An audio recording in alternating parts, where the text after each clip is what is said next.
It's time for Twit, This Week in Tech. Big show planned for you. Adam Fisher from our Valley of Genius podcast joins Mike Elgan, the gastro nomad, and Jason Snell from Six Colors. There's a lot to talk about, including the Huawei controversy. Is it time to stop buying Chinese hardware? The copyright threat to Google in the EU, Facebook's high-def camera in your house, and the cost of YouTube influencers. It's all coming up next on Twit. Netcasts you love. From people you trust. This is Twit.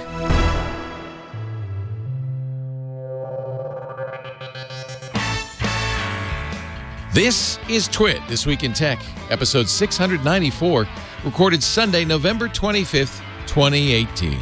Reverse Superlatives. This Week in Tech is brought to you by Stamps.com. Buy and print real U.S. postage the instant you need it, right from your desk. For our special offer, go to Stamps.com, click on the microphone, and enter Twit. And by Blue Apron. Blue Apron makes cooking fun and easy. Check out this week's menu and get your first 3 meals free at blueapron.com/twit. And by Slack. Slack is a collaboration hub for work to make sure the right people in your team are always in the loop and key information is always at their fingertips. Learn more at slack.com. And by Betterment, the investing tool for those who refuse to settle for average investing. Sign up today at betterment.com/twit and get up to 1 year managed free. It's time for Twit, This Week in Tech, the show where we cover the week's tech news. Oh, I am excited today because everybody is in-house, and that always makes for a fun conversation. To my right, Jason Snell from sixcolors.com. Hello. The incomparable. Hi, Jason. I was told there would be turkey. What happened? I didn't even have turkey at Thanksgiving. I had ham. Oh, all right. Well, That's kind of boring, but I can go get you ham. Let me tell you, ham goes a long way. I had a 16-pound ham. I've been told never to accept internet ham. Yes, you're probably smart. It's great to have you. Welcome. Good to be here. Mike Elgan is here, back from his travels. He is right. our gastro nomad at elgan.com and gastronomad.net. How you doing? I'm doing are you great. home for the holidays? We are essentially living in Mexico City through the end of the year, but we came back for the holidays, and we're heading back to Mexico City in like a week. The next is that the next? That's the next experience, gastronomic experience in Mexico City. Oh, we're how gonna fun! Ring in the new year. Oh, see, I'd like to do New Year's Eve in Mexico City. It's great. I've done New Year's Eve in Mexico, in Mazatlan, I think, and that was the Mexican style of New Year's Eve is really fantastic. So it should be really great. Then Morocco in April. You're back to Prosecco in the spring. Provence is almost booked solid already, and it's coming up in the It's summer. a small group, though. I mean, you're not bringing 3,000 people with you. It's about what is 4 or 5 couples? Provence, we do 10 couples. It's a big house we've got there. Yeah. How fun. Yeah. Great to have you. And I saved the best for last. Adam Fisher's never been on Twit before, so I want to give him a nice big plug. Adam is the host of our podcast, Valley of Genius, based on his book, Valley of Genius. And I'm thrilled to have you on. Thank you. I was thinking maybe I was the turkey. No. Adam is a technology journalist for a long time. You've written for many magazines, including Wired. But this book, Valley of Genius, is so much fun because it's interviews with the people who made Silicon Valley happen. So, and what happened is I interviewed him for Triangulation about the book, and he mentioned, oh, yeah, these are all audio. I have them all. What do I mean all? I have hundreds of hours of interviews with some of the 200 of the top visionaries. I said, that's a podcast. So we made I think it's good. We're in episode 12, I think. We've got many more to come. It's mining the archive. Yeah. Scraping, mining. You have a large archive. But it's not, I said initially it was on tape. It's not on tape. You didn't bring a little Norelco cassette recorder not with you. Tape. Okay. MP3. Let's see.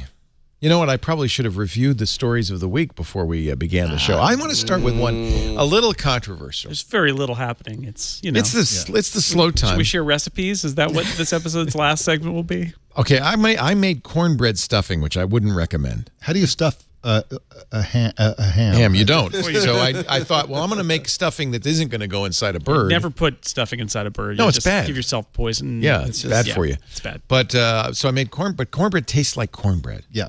And that kind of put me off a little bit. / sawdust. What was I thinking? It had sausage in it. Jimmy Dean Pure Pork, but it didn't save it. So anyway, that's my recipe. Don't. Okay. So you had ham with stuffing that had pork in it? This is a lot of... Yeah. This is a very porcine meal. That It was. I also had lasagna with pork in it. I think we need It's your amazing. recipes. You're the guy. Yeah, exactly. He's the yeah. cook. What did you do for Thanksgiving? We did 2 turkeys. We did, my wife doesn't like stuffing at all, so we didn't do stuffing. She does a chanterelle mushroom gravy that's just unbelievable. We did all the stuff, but Amira style. It was really, really good. So I made the rolls. How was your Thanksgiving, Adam? I didn't get an invite to his Thanksgiving, so not so Amira good. is the best cook I know. No, she's amazing. She's You amazing. can go there. Yeah. And how about you? You had turkey, right? Brined a turkey. I Brined made some cornbread dressing, but the Alton Brown technique was very good. Oh, it's I very need to find that. I'll send you the recipe. Yeah. And made my own cranberry sauce this year. Oh, it's pretty good. Fun. We did something really strange, and I won't be strange to our Toronto guest here, but we had Canadians join us. They're double dipping. They did the Canadian They had it in Thanksgiving, and then October. they came here for the American Two Thanksgiving. Thanksgivings. But they brought a Canadian dish. It was like a meat pie, and they put maple syrup on it. Oh, God. Has anybody heard of this? Is this real? Yeah. We've been punked. Yeah. No, Chris is nodding. He says, I know. Yeah, I know that. Never heard of that. You put cheese curds on it then? Wisconsin. No, Toronto. Actually, I think Montreal's famous for poutine, right? Yes. Yeah. Cheese curds with gravy. All right.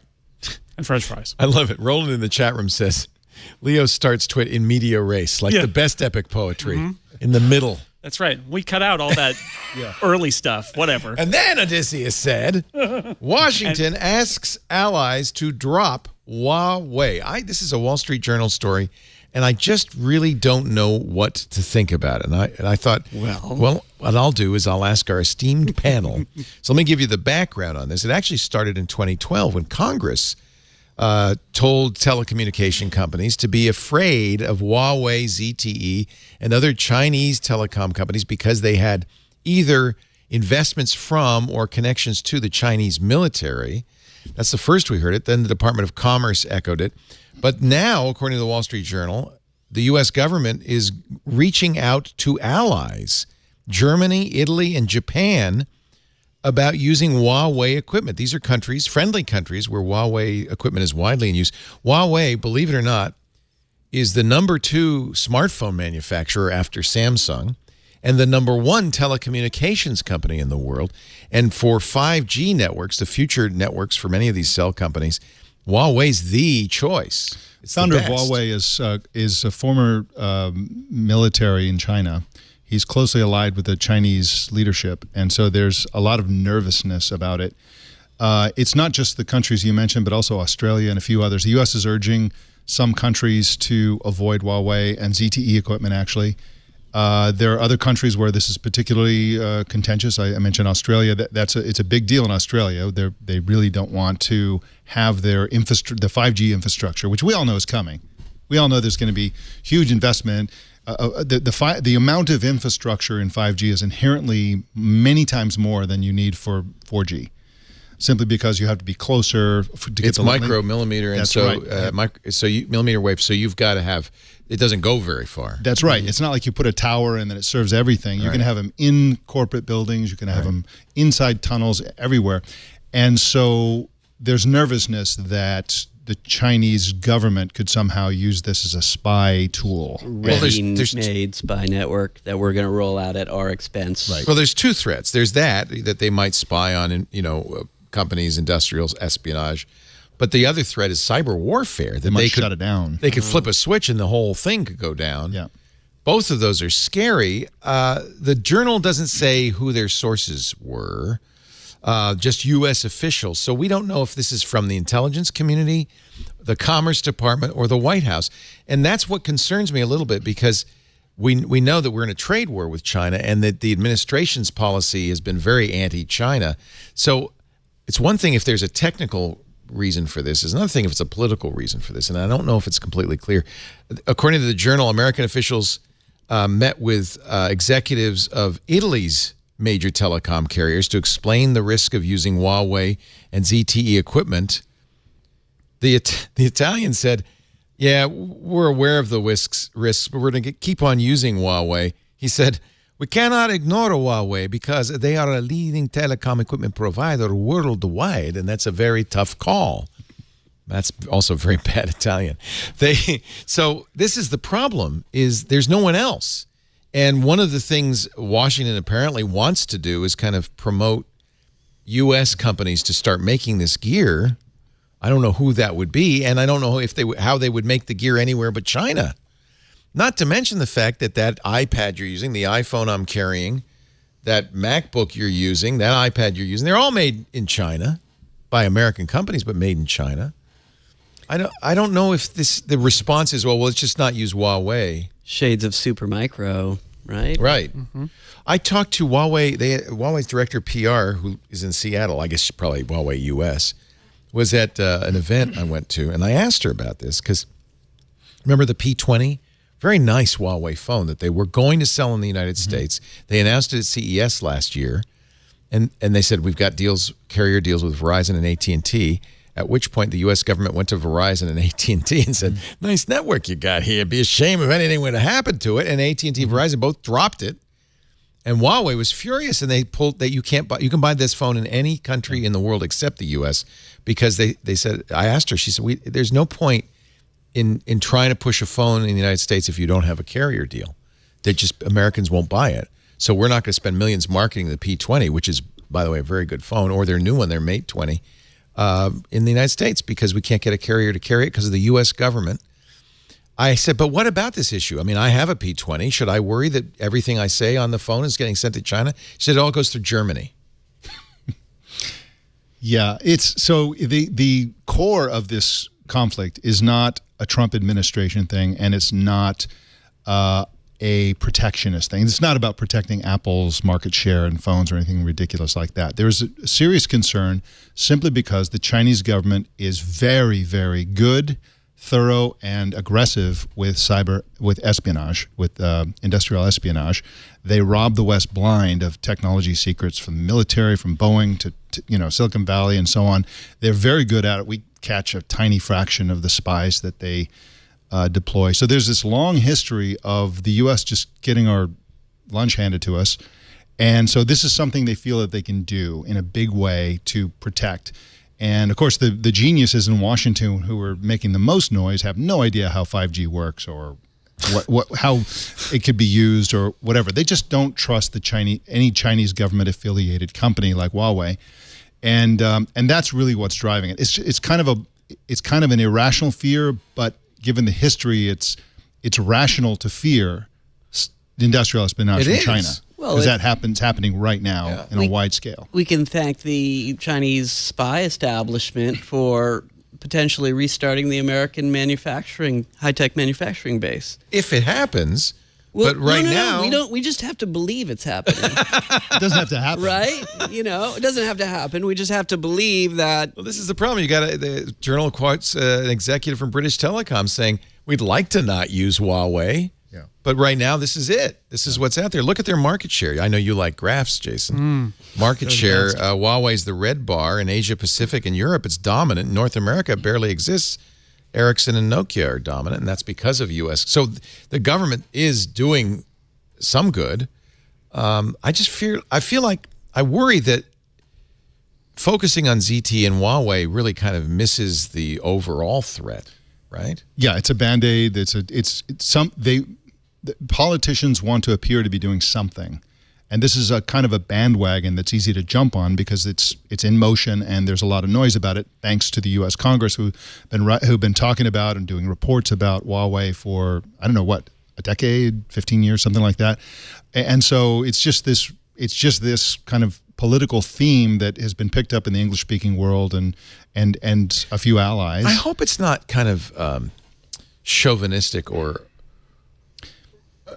racist in some ways. I don't think it is. I mean, we gladly accept so many products. I mean, we should be more concerned about some of the food some food additives and ingredients that come that are manufactured in China. Oh, it's dependent. organic. Oh, great! I'm glad to hear it. We're so dependent on China at this point. we Actually, really they're are. quite dependent on us too. I mean, it's an That's right. interdependence. Well, I mean, think about all the operating systems that are popular in China. Even they are from American companies. Yeah. So it goes both ways. They could quite reasonably say the same thing. They about could, and they us. could be concerned that there are exploits that are known that are allowing the U.S. government to spy on what they're doing too. I do think it works both ways, but it does feel a little bit like we all enjoyed the economic prosperity of working with China in terms of tech manufacturing, and then at some point somebody in the intelligence industry said, oh, wait a second, they make everything in the world for networking. What if they're going to use this against us at some point? I mean, I acknowledge the merit of that. I just feel like the worst case outcome of this would be that we only use stuff made in America. They only use stuff made in China. It'd be bad for everybody. A global economy is good for everybody. And by the way, it's good for peace because there is strong incentive not to screw with America. But everything being made in China is not a global economy. I think what the best case scenario is that this whole issue causes other countries to double down on investment in building 5G infrastructure, so that we don't end up relying on two companies in China for all this stuff. That's what you were saying, Adam. It's good for our. Yeah. If that happens, I think what people have also said about at least consumer electronics is it's not economically feasible to start building these things in the United States. It's too expensive. Nobody would buy them.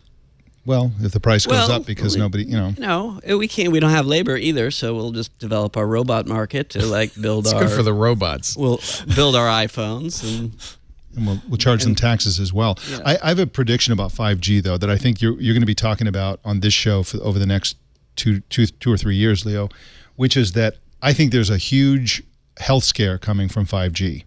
5G networks are far more powerful. They have to be far closer to people's houses. In test areas in New York and elsewhere where they've rolled them out, there have been petitions gathered by local residents, one resident saying that there are 60 5G networks within 100 yards of his house or something like that. And so it's largely untested.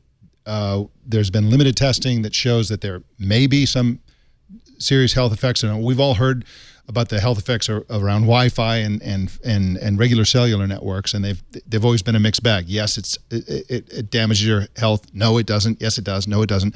And that's been going on for years and years. But 5G is a different beast altogether. It's much closer. Just down the road a piece, your area banned 5G towers. Okay, that's what the Wired story said, but that's not entirely true because, believe it or not, I wrote to the mayor and I said, despite Mike's giving this a balanced view, I would say, despite basically there being no scientific evidence that this kind of radiation has impacts on people, they paused their process because, to Mike's other point, this is actually a huge, even if we leave the medical part aside, a logistical problem because these things need to be everywhere. And as a city, Mill Valley basically said, whoa. Let's hold on here because we need a plan. This isn't as easy as putting a tower somewhere and walking away. And so, there will be people who will petition local governments and say there are health effects. There are also other logistical issues. Let's test this on poorer communities first before we move it to Mill Valley. Now, the CDC says that millimeter wave is much like cell phones, that it is not a health threat. Although we're starting to see studies that say maybe cell phones are a health threat. It's been floating out there for a long time, and there's never been anything CDC, conclusive. the Center for Disease Control and Prevention, the United States government says there's no scientific evidence that provides a definitive answer to the question of cell phones causing cancer. Should people stop using cell phones? I don't know. But again, it doesn't have to actually cause, this is back to the theme of the show so far, it doesn't actually have to be real. If enough people believe it will, exactly and I believe that people will believe that it's a threat because they'll see it. It looks scary and it's a radio.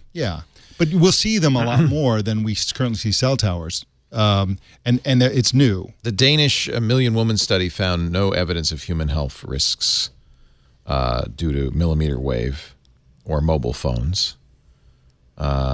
It's not the same frequency as mobile phones, or is it? It's a higher frequency, millimeter wave. Yeah, I don't know.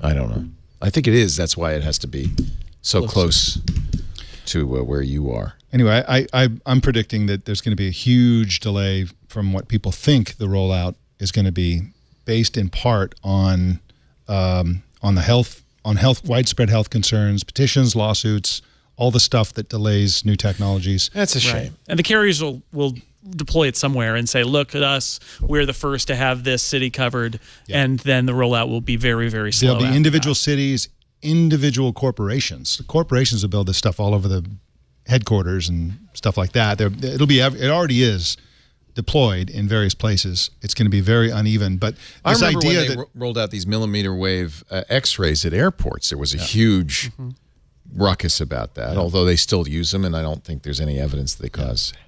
You're saying the perception of danger. I think it's almost certain that there'll be a lot of hysteria around this, and it's going to be.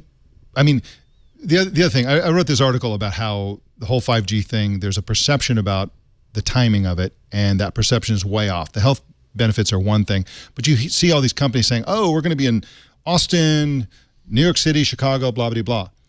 In none of those cases are they blanketing the city with 5G coverage. You're talking about individual tiny little neighborhoods. If you have a space of just 50 feet where you don't have an antenna, you have no coverage there. And so the way the phones are going to work, and 5G phones are already coming out, is it'll just knock back.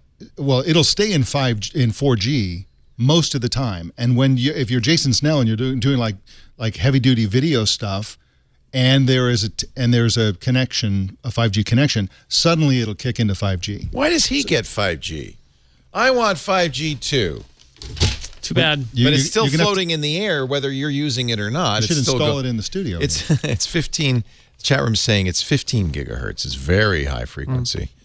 But there's so much involved in whether it causes damage to human cells, the amount of energy, the distance from the cell tower, the frequency of it. There's not been phase of the moon. Phase of the moon.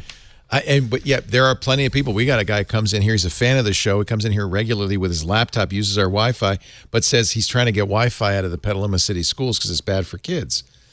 And I don't. The problem, I guess, would be that if it does turn out to cause cancer, we won't know right away. Cell phones have been in widespread use for more than 20 years. I think we've seen no increase in brain cancers. In fact, I think there's a slight decrease. I think the worst impact of Wi-Fi in schools is that kids are playing distraction. Yeah, not the actual electromagnetic waves. We'll talk about China a little more because, according to Bloomberg, by the end of 2020, which is just a couple of years out now, not even that much. Well, 2 years from now, Beijing will judge every resident based on behavior. It's the social credit system which China has been rolling out. China's plan to judge each of its 1.3 billion people based on social behavior is moving closer. I talked to a Reuters journalist who was for 13 years bureau chief in China. She was also concerned. She said, there's always been this authoritarian, drive in China, but technology has suddenly enabled it to a degree unprecedented. And they're really going for it. Jack Ma, Alibaba. There was a quote where he said, when this rolls out, we'll never, have a problem at the square again. No, everybody be nice. And he meant, Tiananmen Square. Yeah. Because they can just see it coming and arrest everybody before there's a... It's called totalitarianism. Yep. It's back. Yeah. But the point is that panopticon. Totalitarianism is now enabled in ways that it had never been able. I mean, this is literally the panopticon. Everything that you do can potentially be seen. Yeah, it's visible. That's why I installed a Facebook portal in my house. That's a good idea. Good thinking. Because I figure Mark is going to be better than anybody. I mean, it's like an episode of Black Mirror, essentially, right? It's literally, it's called Nosedive. It's in season 3 of Black Mirror. You could go watch it. The idea that eventually everything you do will get you a score, and China is implementing it. Yeah, it is. So they've been doing it in southern China, but Beijing says now they're going to pool data. This is a Bloomberg story. The capital city will pool data from several departments to reward and punish some 22 million citizens based on their actions and reputations. This is a plan posted on the Beijing municipal government's website Monday. Those with better social credit will get green channel benefits. You're in the green channel. While those who violate laws will find life more difficult. And they make it, that sounds more innocuous even than it is. Violate laws can mean things like mentioning Winnie the Pooh on social media. Right. Or, because that was what there was a President meme that would Xi was being compared to Winnie the Pooh. Right. So it's presumed if you mention Winnie the Pooh, there's a secret message. That's right. It's a dog whistle. The laws themselves that if violated get you this low social score are themselves objectionable. Well, what I'm concerned is that we basically have this plan already in the United States. It's called Facebook. Everybody has but it's not run by the government. Yes, but the minute we're at war with China, we'll turn it on. And the government says, hey, switch. The Chinese government has that. We're the U.S. government. We need it too because it's a national emergency. Zuck, hand it over. And they could. The difference is we have an opposition political party and we have the First Amendment. So, but we do have a totalitarian regime ready to be turned on at a flip of the switch. In other words, all the tools are there. All the tools are there. The social credit score has already been built. I'm saying if you're a Democrat, hug a Republican and vice versa because essentially the law. Band together. One of the things that they are going to use this totalitarian technology dystopian system for is preventing an alternative political party from arising or people actually calling for democracy or things like that. So be thankful. This is used right now economically, and China's very forthright about it. Hangzhou is doing it. They've had a personal credit system. They rolled it out earlier this year. By the end of May, people with bad credit in China, according to the Chinese National Development and Reform Commission, have been blocked from booking more than 11 million flights and 4 million high-speed train trips. The Beijing project. You get to go in the fast lane if you have a good credit score. Yeah. Otherwise, the Beijing project will improve blacklist systems so that those deemed untrustworthy will, quote, be unable to move even a single step, according to the government's plan. Think of human rights as if they could only be redeemed by frequent flyer miles. Yeah. That's basically what's going on. Holy cow. And I think Jack Ma and Alibaba are very much in the forefront of this. For instance, Alipay has become the dominant commercial transaction method in China. People don't, we're moving towards cashless societies. If everything is digital, then everything is known. Well, I think what is behind so much of this, and you see this in the rise of authoritarianism in the West as well, is in the end, people want to be comfortable. They want, food and clothing and shelter and maybe some creature comforts. And what China is able to do is they have lifted so many people out of poverty and into a middle class and an upper class.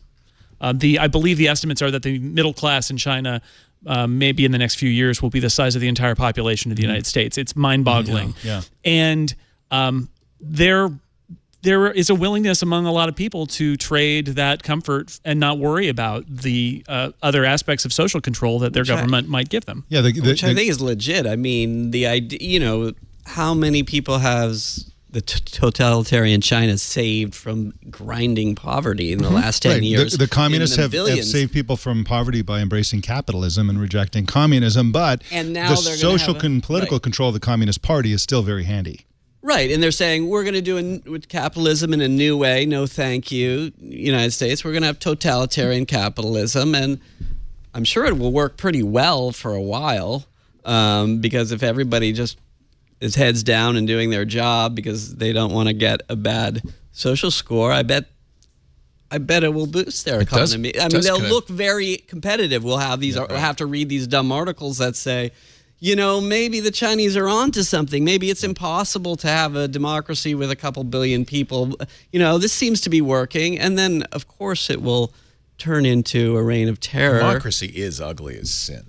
Yeah. Yeah, but really so is Pol Pot, right? So it can get worse. But the streets are clean and the trains are on. And that's the time. argument is as long as people are comfortable, they may be willing to forego democracy. And by the way, Singapore. that seems to be the exactly. And not worry about the million Muslims that have been rounded up and put into re-education camps. Yeah, exactly. Yeah, but they're off. As long as way you're out comfortable. in the West, and we don't have to pay attention to them. Yeah. That's the real problem. It's very easy to hide your head. Yeah. Oh, wow, that was depressing. Let's get We're going to move on. Okay. Let's talk about Russia. China can't be fixed, and they're a huge economic threat. It's an interesting story. I think it's. I don't know if it's clear what the answer is. especially to this whole Huawei thing. I think that's just the tip of the iceberg. We're going to take a little break, come back with more. Adam Fisher is here, author of Valley of Genius, co-host on our Valley of Genius podcast. If you haven't heard of that yet, go to twit.tv/VOG. Mike Elgan, the digital nomad. He is, by the way, thank you for your Gastro Nomad, lovely Gastro Nomad wine handmade in bottle France, and that beautiful. will open any bottle. We'll open any bottle. Unlike the last time you were here, when our cheap plastic Napa Valley wine bottle opener broke off. Yeah, in the the process. French bottle do opened the not opener. mess around with wine. This is That's nice. not going to happen. This is nice. It's even got a little knife for cutting the foil. Oh, man. You can put it right through the side if the cork's too dense. That's right. Just chop it out. Our show today brought to you by Stamps.com. This is that time of year when the post office is filled up with people, wonderful, happy, lovely people mailing out gifts and cards. But if you do business, if you send out invoices or brochures, if you're an Etsy seller, eBay, Amazon seller, and you do business through the post office, it may be not the happiest time of the year for you. That means lines will be longer, parking will be hard, but we got it better. I love the post office. I have a postal box. I love going there. I love saying hi to my local postal workers. But when it comes time to mail stuff, I print the stamps here with my computer, my printer, and Stamps.com. Buy and print official U.S. postage for any letter, any package, any class of mail. You've already got everything you need. You don't need an expensive postage meter or fancy ink or anything. Just your computer and your printer. The mail carrier comes, he picks it up. You don't have to make a trip to the post office. You get, even though the holidays are the busiest time of the year at the post office, you don't have to worry about it. You get the job done right from your desk. It saves you money, too, by the way. You can get discounts at Stamps.com that you can't get at the post office. You can, but you never, I have to say, every once in a while, I'll get a package with 23 stamps on it because they didn't want it postage due, right? So, and they didn't know exactly what it was. They put too many. You always print the exact right amount of postage every time because you get a scale, a USB scale that goes right to the Stamps.com interface. So that, and you can, they'll even suggest, they'll say, this could be, you save yourself some money, send this media mail, things like that. You get discounts on postage. With all the time and money you'll save, Stamps.com is the best gift you can give yourself this holiday season. Do it right now. Go to Stamps.com. We use it for all of our mailing. You can enjoy, it's, no typing. It fills in it will print right on an envelope, fill in your return address, your company logo. It'll take the address from your address book. If you're selling online, it'll fill out forms needed for certified mail or international mail automatically. It also, by the way, just looks a lot more professional. You got that pre-print. Everything's all printed out. It's beautiful. Enjoy the Stamps.com service with our special offer. It's a 4-week trial, plus postage, plus the digital scale. No long-term commitment. You just go to Stamps.com, click the microphone at the top of the homepage, and enter the promo code TWIT. Stamps.com, enter TWIT in the promo code, and you're going to get a great special offer just for it's a little gift to you from all of us and Stamps.com. I'm going to ask you, Jason, because that seems like you see these stories a lot. The Apple is backing off and producing phones. The iPhone XR isn't selling well. Right. And then the weirdest story is that Apple is reportedly resuming iPhone X production because nobody's buying the XR. How credible is that? I think it's possible, although that's a weird one. It's the Journal again. And again, I think there's something to these stories. At the same time, we saw these stories early this year where there were a lot of reports that Apple had cut back on orders from suppliers, and it meant that the iPhone X was failing. And we see it every year. And that was wrong. Yeah. Basically, they seem to do major orders at the beginning, and at some point they tail way off because they know they've got a peak sales This is their period. response to the fact that they were selling out so fast on the first few Exactly weeks. right. They order a huge amount. Crank out a bunch of them so you can they don't want to be handle backward. any supply. Exactly. And then you step down, and they did it last year, as you said. So we can't know for sure. Yeah. That said, I do wonder if this is the first sign. I was going to say clear sign, but it's not clear. But it might be the first sign that Apple's strategy of dramatically increasing the average selling price of the iPhone is getting pushed back from consumers. Because if we think about the iPhone XR, that's the cheap iPhone this year. Yeah. And it is more expensive. It is the cost basically of the Plus phone a couple years ago, which was the expensive version of the two iPhones that they made available. And then above that, they've got the $999 and the $1099. So I wonder, especially in that story about putting the iPhone X back into production, if they're toying with the idea of coming in with some models with a little bit lower price tag. Could they sell an iPhone X again for $899? They chose not to do that, right? In recent years, they've taken this year's phone, and when it becomes last year's phone, they cut $100 off the price. This year, they introduced the iPhone XS. The iPhone X vanished, right? They're like, we're not going to let you buy this for $899. It's not even the list, is it? Yeah. Right? They're still selling the iPhone 7. Exactly. Does anybody want the iPhone 7? It's not the 8 is a better deal than the 7, even though it's a little more expensive. And right now, that's the funny thing, is that your best value buys for the iPhone are probably the iPhone 8 and then maybe the XR. The XR, actually, if you're looking for a plus-size phone, that's a pretty good price. But it's a pretty maybe good people want to get rid of the home button. They want the features of the 10 it's also or the possible. XS. And the other story might be, the Wall Street Journal says it may also be that Apple has contracts with Samsung for a certain number of OLED displays. Remember, the 10 is the first one with an OLED display. And they need to buy a certain number of panels from Samsung. And given that they're not selling the XS or the XS Max that well, maybe they're going to go back to making more of the 10s. Right, and it would allow them to maybe go in with that lower price point after the initial bang of XS sales. I mean, this is all tea leaf reading, because the Apple supply chain, has contracts and it has specific issues, and how do they get these parts? And they want to make sure that they can hit their peak and not be really back ordered. So we try to understand maybe what it means, but you don't necessarily know enough to know for sure. There's another interpretation, that nobody wants a cheaper iPhone, that everybody wants the top of the line model. I like that one. And Apple likes that interpretation. If you want you either want the best, in which case you get one of the top of the line models from Apple and you spend a fortune for it, or you get a OnePlus. You get a OnePlus phone or something like that, and it costs $300 or whatever. But nobody wants to spend, $900 for the worst iPhone. I mean, it's too much money for the thing. That's a good way to put it. Yeah.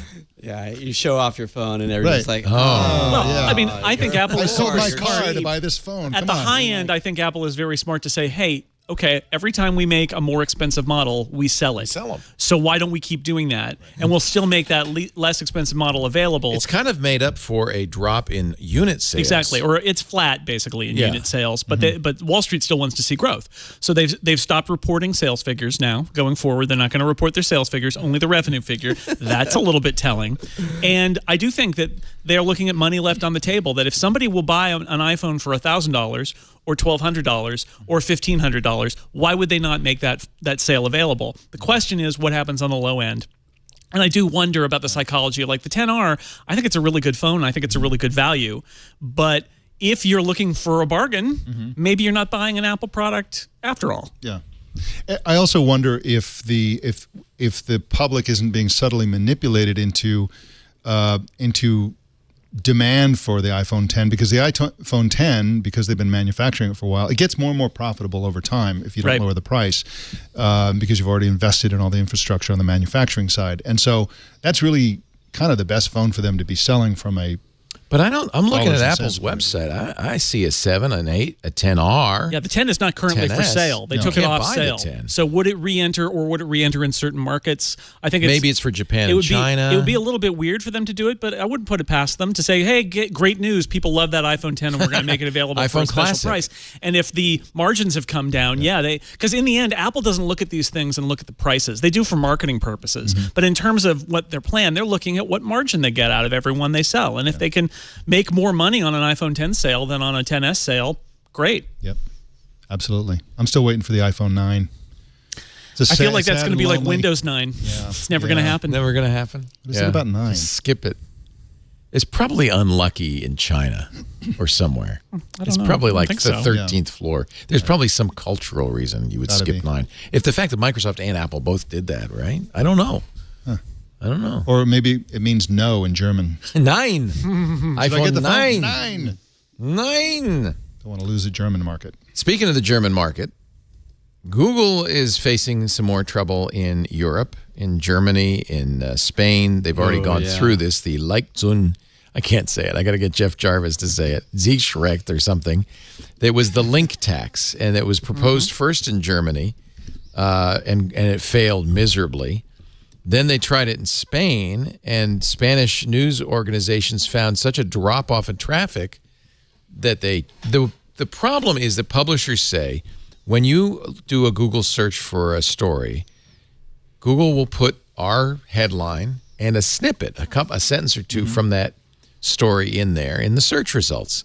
And their contention is Google should pay us for that. When Germany and Spain tried it, didn't work out so well. No, in Germany, I believe what happened was that all of the major publishers made a deal with Google to license their links for free because, in the end, they want the traffic. They want the traffic. In fact, there's some evidence that the snippet helps drive traffic. Yeah, this seems like a solution to something that is not a problem, or at least that the publishers have accepted is the way the world works. Google. They just actually bring us mad at Google. I like what Soros said the other day, or maybe it was at Davos, but he basically said, Europe is just going to find ways to tax the big Silicon Valley firms. That's what's happening. Yeah. And they're going to, and it is not going to ever end. And according to Soros's analysis, and he seems like a pretty smart guy, this is going to hobble, Fang, the Facebook, Apple.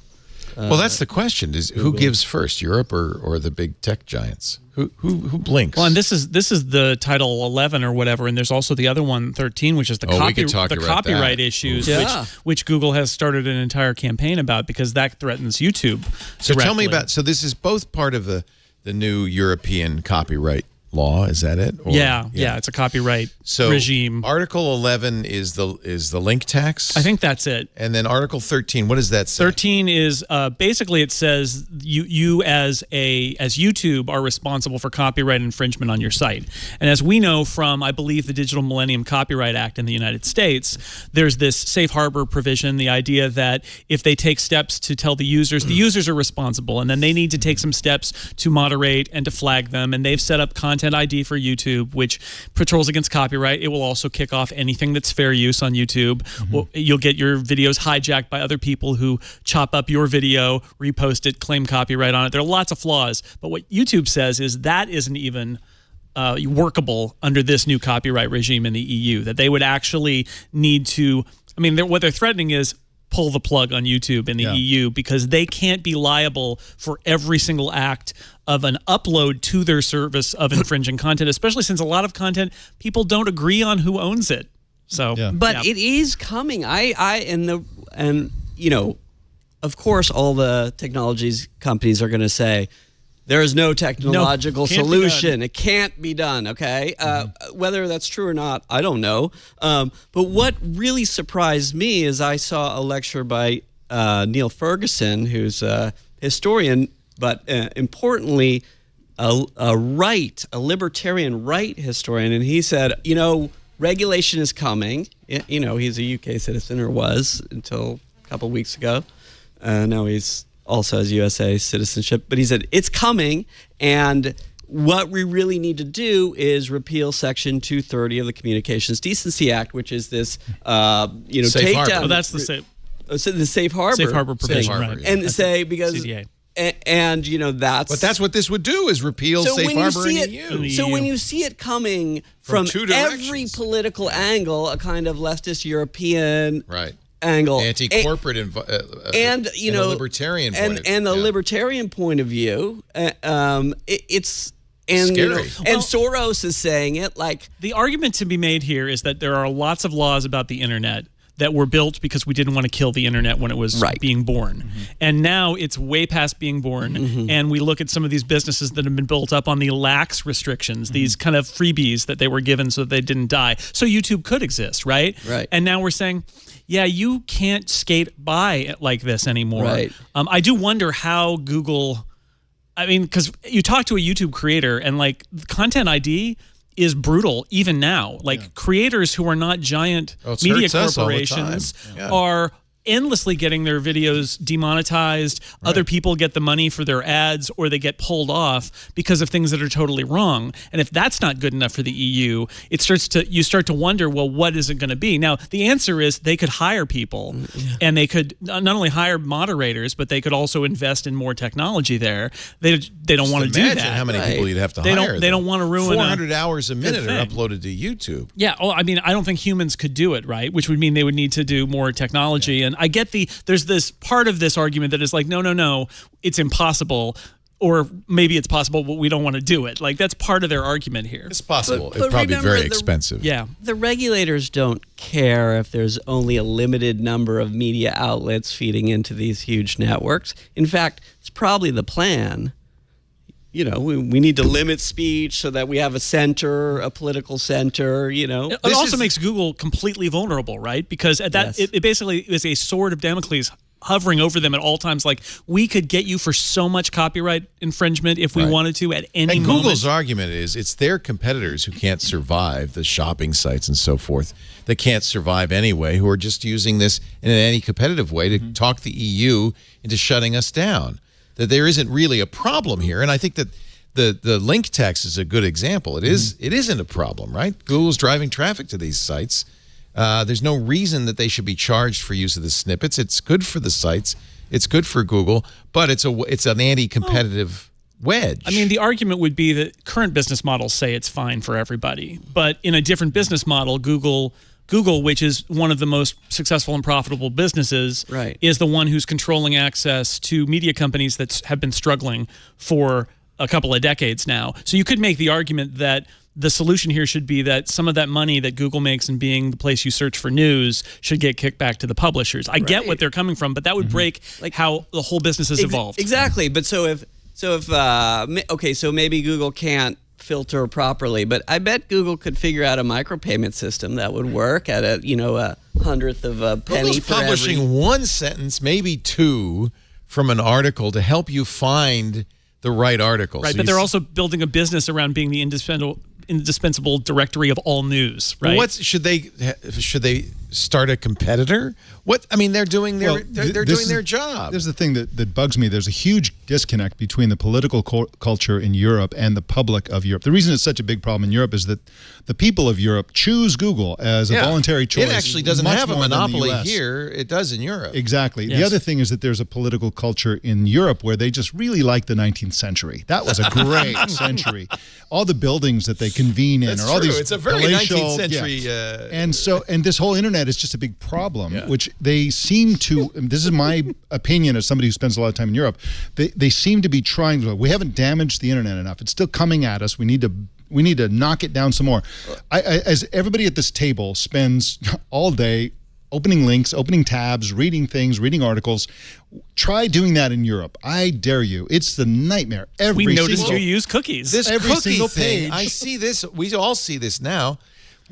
There's a perfect example of an EU regulation that had a complete opposite effect. It inured everybody to the notion of cookies. Now it's just like, close that, close that, close that. Nobody's reading this stuff. And the other thing you're not reading is any U.S. paper. They're all the LA Times, every U.S. paper. Shut. They're like, I'm sorry, the GDPR doesn't let us open this. So I'm like, this is nightmare. This ties back to the Huawei story in this sense. I think the biggest risk to the world is a siloization or building walls between regions and countries, so that there's a European internet, there's a Chinese internet, there's American internet, there's a European telecommunications companies, Chinese companies, American companies, and nobody buys from anybody else. That is a recipe, and I think we've seen it before, for world war and utter disaster. I don't think that's the way to go. We've been moving towards a global system, and I think that's a good thing. Obviously, there's birthing pains. That's what we're seeing here. But a big mistake would be for countries to shut down something because it's American. But China did that. They did the Great Firewall of China, which essentially and I don't locked think that's out a good thing. I think, but it's great for China. Is it? Yes, because the only giant companies that there's no Amazon in China. There's Alibaba. There's exactly Europe. There's no Facebook in China. There's no Google in China. There's Baidu. Exactly, and those are the only companies that have kind of are significant outside of the United States. I agree with you. It works. That's why we got to lobby against it. If the EU wanted to have some tech companies, well, then they do the Great Firewall of the EU, and I guarantee you there would be European Google. And I think that's where we're headed, because it makes a lot of sense if you're trying to maximize the importance of your own own country, like China is doing. So if France wanted to be more relevant, they'd create a firewall, suffer a few years, but of information poverty, but pretty soon they'd have their own pretty vital French search engine. Vital search engine. And everybody would use it, and it might be able, like these Chinese companies are now able, might be able to like go toe-to-toe with these American companies. Yeah. So there's this Woodrow Wilson sense in which we need to be more connected to stop stop World War. But and that's what I hear you saying, Leo. But we're already in a kind of world cyber war right now. That's why the American government is saying don't use Chinese phones. That's why the Russian hacking scandal was such a huge deal. So this more connected means less problems idea is, I think it's crumbling. And you need to use Voila, which is the French Google. Voila.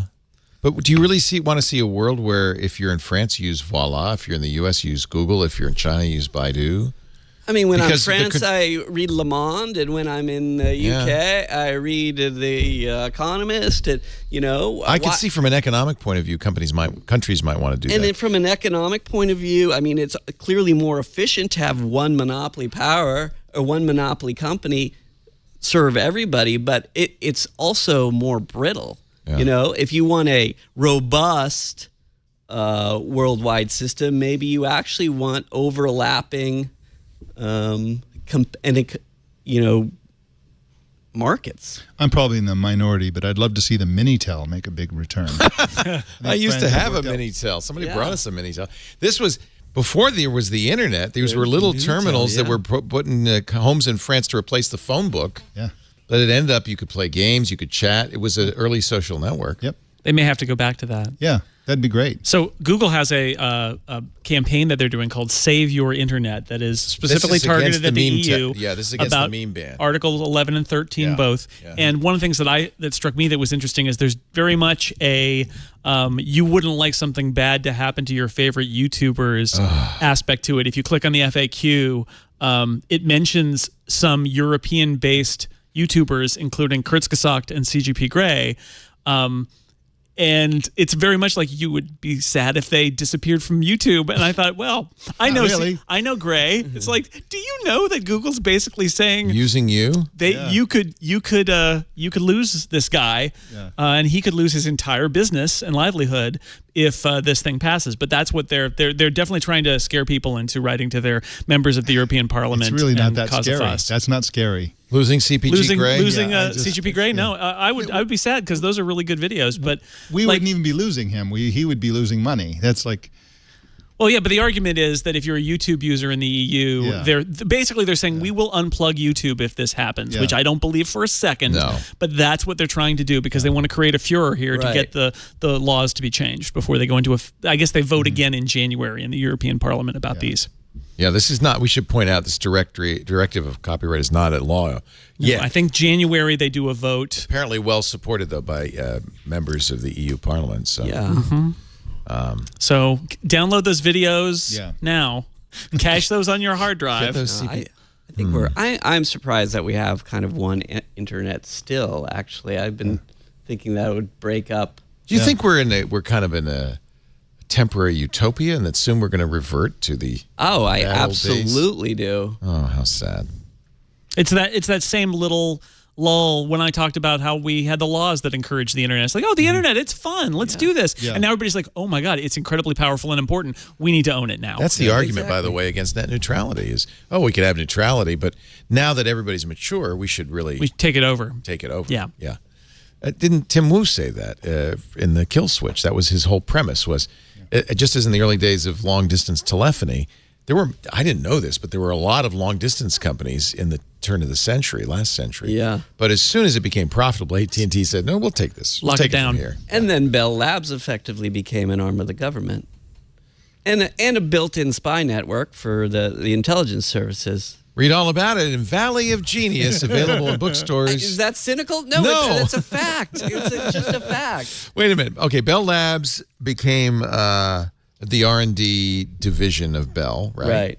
Right. It was, and then how did the government take it over? I don't remember that part. Well, so I read the history. Who was the history of Bell Labs? Yeah. I forget. He's an editor at Popular Mechanics who wrote it. But anyway, I read it, and it was very interesting. Every time, so AT&T was essentially granted a monopoly by the United States, and Bell Labs, like when they couldn't figure out, something with the bomb, they'd call up Bell Labs and get their hottest researchers to help the government figure out some top secret project. So that was one way. And then the other thing was whenever, the national security apparatus needed to tap someone's phones, well, Bell Lab was right there to help, or Bell, not Bell Labs, was right there to help them. Are you talking about Douglas Copeland? He wrote. No, I'm talking Bell, AT&T. And then, but then it became Lucent. Well, then it was broken up by the antitrust. Yeah. Tim Wu would really love that because that's the analogy he's reaching for with Google and all that.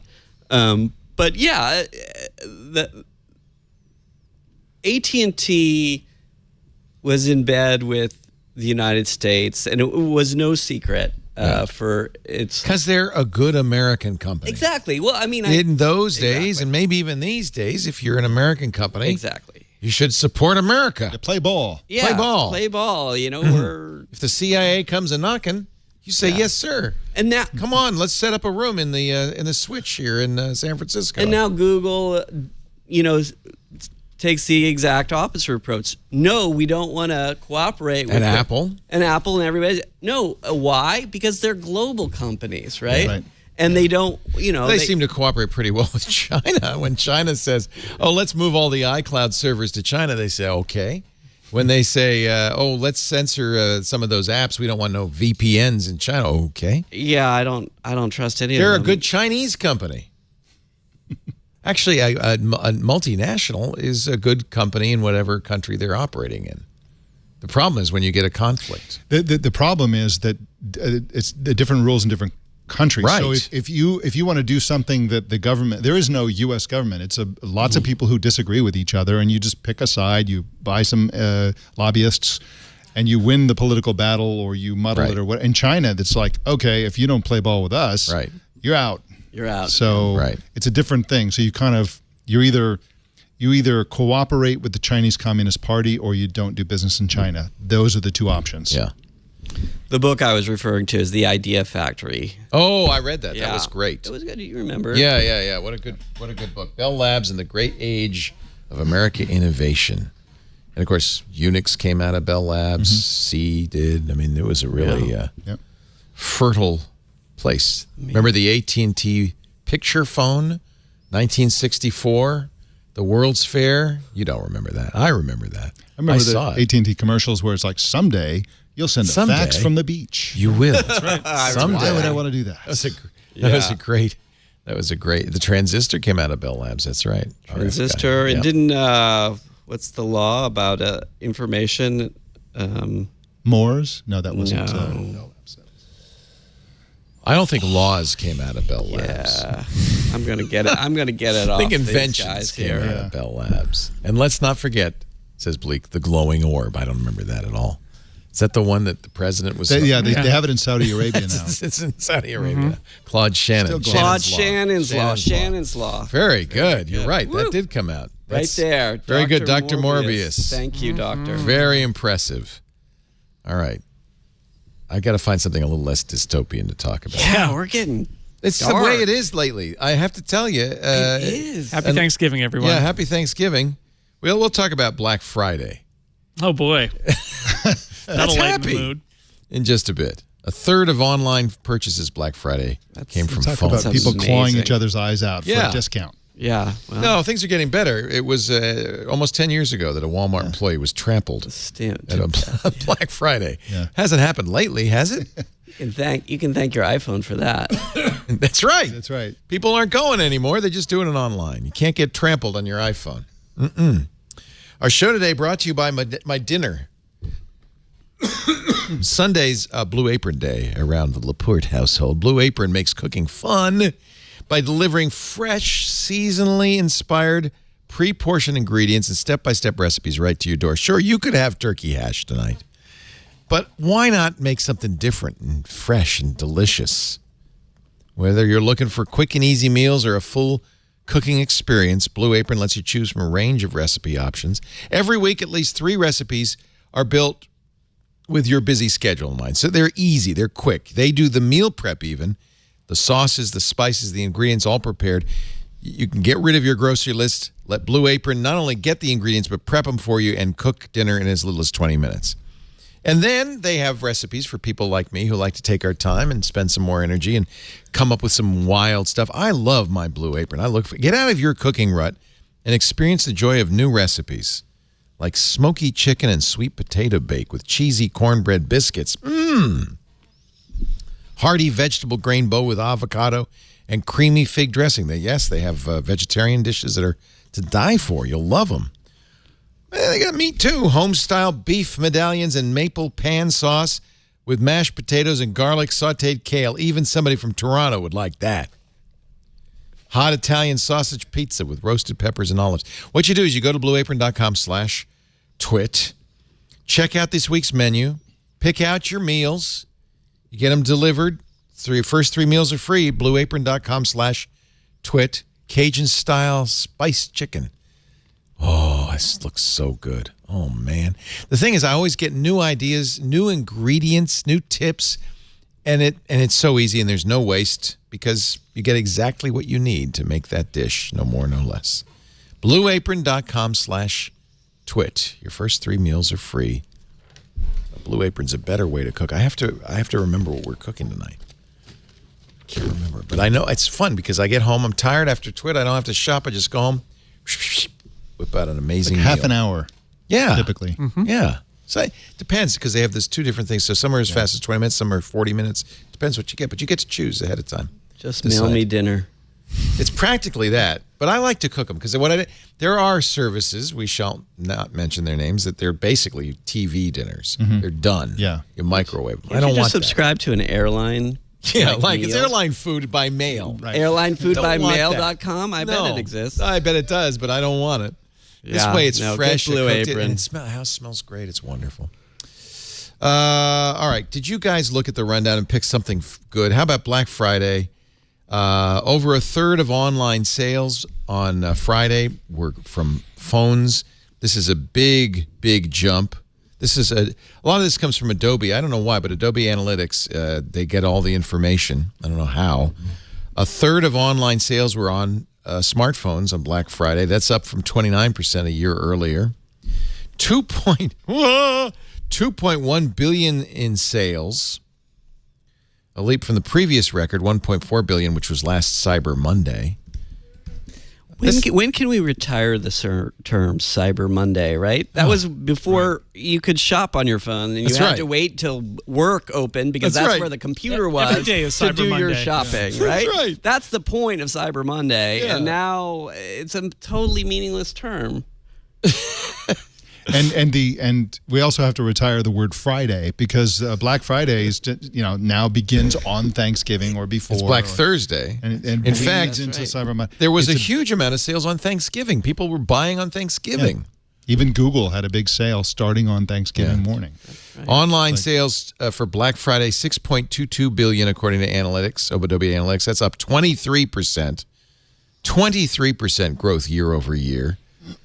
This kind of proves that the phone is the platform now and that all of us on computers are just dinosaurs. Top selling devices, laptops, streaming devices like Roku, Chromecast, and Fire TV.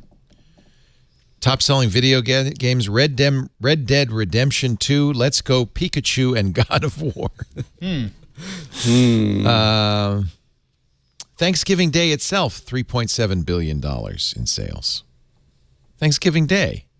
Eat the turkey, go shopping. That's I think that is a big shift. Yeah. And if you count all November, $38 billion in online sales in the month. Cyber Monday, which doesn't exist according to Adam. I'm just saying it's an antique and should be retired. Sales are expected to grow 17% on Cyber CNET should Monday. retire that word. Is it CNET that came up with that? No, I think that goes. They're using it. It's like, no, I think it's Adobe Analytics that says it. And then there's Giving Tuesday, and there's What You Gonna Buy Wednesday. Small Business Saturday we had yesterday. Small Business Saturday. Throw Your Money at Me Thursday. Yeah. What the F Wednesday? What the F Wednesday. The one place wasn't too busy. Sears. Wah, wah, This picture from a Sears store in White Plains, New York on Black Friday, the refrigerator section, absolutely empty. The inside, this is a great story from CNBC. The inside of Sears at the Galleria White Plains Mall on Black Friday. One's there. Looked mostly the same as it has for the past few years. Yellow tags highlighted doorbuster sales. Rows of washers and dryers stood gleaming. Sparkling Christmas ornaments were on display. But the glaring omission at 7 a.m., an hour after opening, were the shoppers. This place looks like a ghost town, noted Brandon Workington, who made the trip to White Plains, to Sears in White Plains from the Bronx. That looks like a ghost. It's a waste to even come out. They're not really changing the prices. He has a thick Bronx accent. No, he's not. He's from the Bronx, but he came via Texas. I see. Okay. I can't switch gears that fast. As soon as I saw the Bronx, I realized I'd made a poor choice. Who is the reporter who said, I'm gonna do like a Let's go to White Plains about like the Hirsch. Sears on Black Friday and how no one's there. I'm gonna. Here's a picture of the front a genius of the Sears stores assignment. where buyers are waiting to get in. Wait a minute. There's one person, but I think she's the one taking the picture. Yeah. This is a high level. We shouldn't gloat. No, we shouldn't gloat. Just the kind of craftsmanship. Media craftsmanship. That you know what? I'm going to send a reporter to Sears on Black Friday. The White Plains. Yeah, Bob, you've got the sad trombone story. Too. Yes. You just send someone who can really.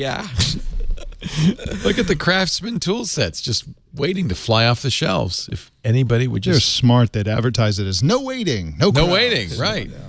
No crowd. So Cyber Monday was, as a phrase, was invented in Thanksgiving 2005. It's that. Yeah, that's how, because when the internet first started, right? Right. Yeah, I think Regis Philbin coined the term. Actually, that's right. There's the Christmas tree aisle.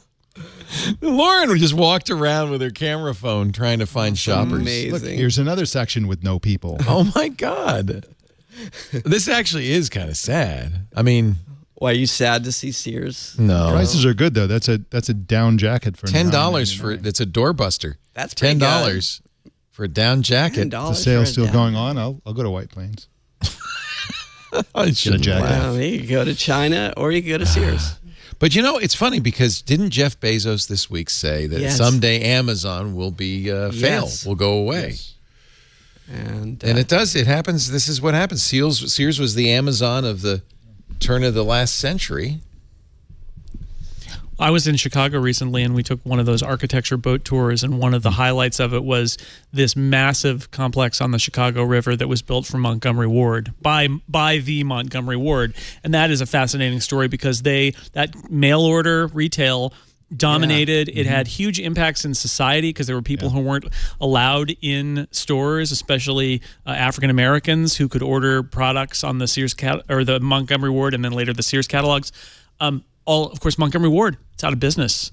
There's .com companies in all those buildings, but it's just there's these enormous buildings built on the side of the Chicago River. Huge. It was one of the largest buildings in square footage ever built at the time. Wow. For a company that people below a certain age don't even know the name because it went out of business Montgomery in Ward's. the 90s, I think. Yeah. My people call it monkey wards. Monkey wards, yeah, sure. And those days My people are being over. people of a certain age. Yes. Yeah, the first internet was the railroad and the post, Right. Yeah, and then they got the rail barons, and they had to do legislation to break them up. Right? It's I actually give credit to similar. Bezos. This was at an all-hands meeting, and they asked him about Sears, and which filed for bankruptcy in October. Bezos said, "Look, that's going to happen to us unless we obsess over customers."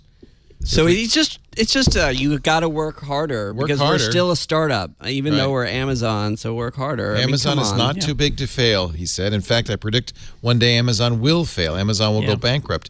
If you look at large companies, their lifespans tend to be 30-plus years, not 100-plus years. So Sears is a great exception. It's a great success story. Let me tell you, Amazon is not going to fail because people aren't working hard, right? It's going to fail because somebody's going to invent the thing that's better than Amazon. Right. Amazon won't. Right. It's the same old story, right? So this is the matter transmitter. Yeah. Someone's working in it now in a garage. For Jeff Bezos to say, if you have to go to the bathroom, do you have your jar handy? Now get back to work, everybody. Come on, Jeff. Come on. So Cards Against Humanity did a 99% off sale. They did.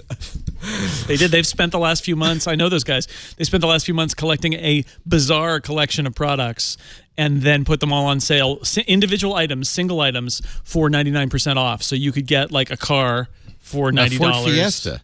2015, I mean, it's not the latest. No, it's a used car. They had one. $97.50. So there's a Picasso lithograph signed. That's right. It's an MFing car. This car's got it all. Seats, wheels, cup holders, you name it. Drive it to work or just make it go beep, beep. Yeah. So what you had to do is you had to wait for the countdown to go down to the bottom. Then you had to click buy, and you had to, as quickly as you had to fill in a CAPTCHA, as quickly as you could, get to the next screen, put in your credit card information, and basically one person would get it and everybody else would lose. This is a and great according promotion. to Max Temkin of Cards Against Humanity, they basically did a denial of service attack on every single provider they were using. Of CAPTCHAs. Whether it was their web service provider, Stripe, their shopping cart provider, they all got completely swamped with people trying to get the flight suit from Independence Day for $99. Bill Pullman's actual flight suit from Independence Day, $39.95. And so I'd like to talk to some of the people who got these deals. Like, did they have little scripts that they were? They just got lucky. They tried very hard to make it so that you couldn't do that. I think they just got lucky. Of course, there was the guy who posted on Reddit about 30 minutes later saying, okay, I bought 300 pounds of beans, of garbanzo beans, and my wife is going to get very mad at me when they pull up to the door. What do I do with them? $99.99. Yeah, it was only $80 for the beans. If anybody wants to buy memorabilia and old stuff like that, the amazing site that I don't hear a lot of people talking about, iCollector.com. iCollector.com. So I go there all the time, and I just do a search for the stuff posted in the last 24 hours. It's an auction site. So they have like revolvers from the Old West. They have Dumbo ride elephants you can buy. Like, oh, wow. They have, I mean, just every conceivable thing, and every day there's like a theme. How do they compete against eBay? I have no idea, but it's the most magnificent site for random stuff. Maybe just by focusing on whoever's providing this stuff. Yeah. But I will say cards So often Cards Against Humanity does their thing as a joke, and it's always a joke, right? This time they were very smart, though. They also sold one of their own products, and it was always in stock. And it was if you can't get one of their card sets, and the way they put it up there was it's regularly $2,000, but today $20. I thought that was really clever of them. Very good. I think they just got tired of being asked, what's the deal? Why are you doing this? And their answer was, we just wanted to dig a big hole in the ground or whatever of the pranks that they've done over the years. I love the captures. So they weren't normal captures. No. And if I had run up against this one, prove you're not a robot, blank, that word should have a new meaning for all of us today. What's the answer? I would not. Obviously, it's a quote from some movie. Yeah, well, is it Independence I'm not even Day? sure. Yeah, that must be, right? Must you got to be, prove right? you're a fan. And yeah, one of them was like, if you want all these beans, you need to type, I am a gigantic pig who wants to eat thousands of pounds of beans. That's and amazing. I'm so submit that. sad I missed this. It's amazing. It was pretty great. It's not over. Deals you may have missed. A Sony 4K TV, $34.99. Yep. And they've got all of them are these little animations. Oh, a where there's 17th century halberd. where there's a guy in the weird orange jumpsuit thing. Who is the genius who thought of this? That's brilliant. It's probably Max Temkin from Cards Against He's Humanity. he's pretty cool. Oh, the last item that went up for bid is the suit that the guy in the orange suit wears in all the other videos. They sold that at the end too. Unwashed. Poncho toilet. No. 9 cents. $800 Applebee's gift card. Oh, just $8. Think of all the Applebee's you'll be eating. Yeah, there's the Picasso. $60 for a Picasso lithograph. That is the dumbest looking Picasso I've ever seen, by the way. Well, that's why it Portable was sauna. available for. Oh, so I cheap. need a portable $1.70. sauna. $1.70. I love the Wow. I love Mr. Orange Suit guy. A reverse Flowbee. $100 bill for $1. That was a good one. This is so clever. This is what the internet was made for. Yeah. See, you don't want to have this. Some Chinese internet, some French. You wouldn't see this on the French Yeah, internet. you get your vacation to Fiji. Yeah, luckily we don't live in France. Oh yeah, we get this. Yeah, because they're in Chicago, so we Yeah. get the American internet here. Are they near Montgomery Wards? They should take over that They're building. not. They're just a stone's throw. Yeah, maybe they That'd be will. pretty funny. That's a good gag, though. I like that. I like that there's somebody out there saying, "Come on, Yeah. Black Friday. Let's take it down a notch." Yeah. It's good to see. Meanwhile, Amazon workers in Europe and elsewhere protested Black Friday with "We are not robots." We're just going to be replaced by robots Yeah. if we keep this up. Yeah. Amazon's response was, "Yeah, we're working on it." We're working on it. Don't worry. You just talk to us next year. Union workers in the UK, Spain, Italy, and Germany have all staged a wave of protests and strikes against what they call Amazon's dangerous high-pressure work culture and its aggressive anti-union actions. Good for them. Yeah, this is a wacky story in Spain where apparently somebody involved in the Spanish warehouse that was being protested called the police and said, "Can you come and please tell them to stop protesting and get back to work?" And the Spanish police were like, "Are you kidding?" It was like, "Do you think that we're here to get your workers to go back to work again?" Call Pinkerton. This is Europe, man. If you really care, call Pinkerton. Strikes happen here. Yeah. Strike busters since 1923. Our show today, actually, before we do this, I want to play you a little video, since we're all in a good mood, of what happened earlier this week on Twit. Previously on Twit. What can you do if you simply bolt jet engines and fuel tanks onto a human being? The new screensavers. Dr. Grubasic, thank you for joining us. He's an aerospace engineer of Gravity Industries. We're actually developing the world's first jet suit that can be bought, we can do it demonstrations. It is on sale in the UK at Selfridges for $400,000. OMG. Yeah. Selfridges. Actually, I think they're having a Black Friday sale because it looks like it's only $373,000. Windows Weekly. Troy Hunt, who does HaveIBeenPwned.com, wrote a piece about passwords about 2 weeks ago in which he basically said, forget it, we're stuck with them. But I remember Bill Gates saying we wouldn't be. It's on its way, for sure. They took a step in that direction this week. Basically, once you configure your account with, I use the key in this case, you can use that to sign into devices. iOS Today. This is what I've been playing this week. It's called BitLife. It is a text adventure game. Right now, I'm 18 years old, and if only. I'm going to end my life. What? I'm done with this life. We need Okay. to start over. Kids, that's a permanent solution to a temporary problem. Call a counselor. Twit. It's what's for breakfast. I can't stop playing that game, BitLife. School dance. It's time to go to your first school dance. You're attracted to a boy named Kendrick Coleman. What will you do? Ask Kendrick to go with me. He rejected me. Of course he did. You know why? I'm ugly and stupid. It's so much like real life. You create a new person and you get whatever looks or smarts. And sometimes you just, I've been playing it a lot. Once I got somebody really smart, really good looking, great health. He was like everything. And he got cancer and died like in his 50s. It's tragic. It's just like real life. Sounds like a lot of fun. Wow. It's great fun. Are you saying he's going to get cancer and die? No, I'm just saying it's. He's good looking. He's smart. Mike is good looking and smart, and he's going to live to 100. I can tell. Thank you. I hate that about I'm it. not going to play that game, I'll tell you that. No, don't play it. It's fun though.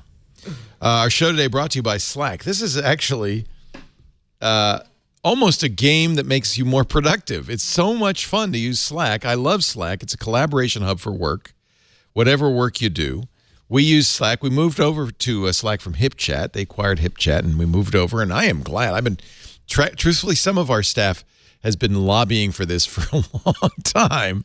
Megan and Jason, even though the corporate choice was HipChat, we're using Slack for their back channel for a long time because they prefer it. So they're very, very happy. Slack keeps the right people on your team in the loop with the information they need always at their fingertips.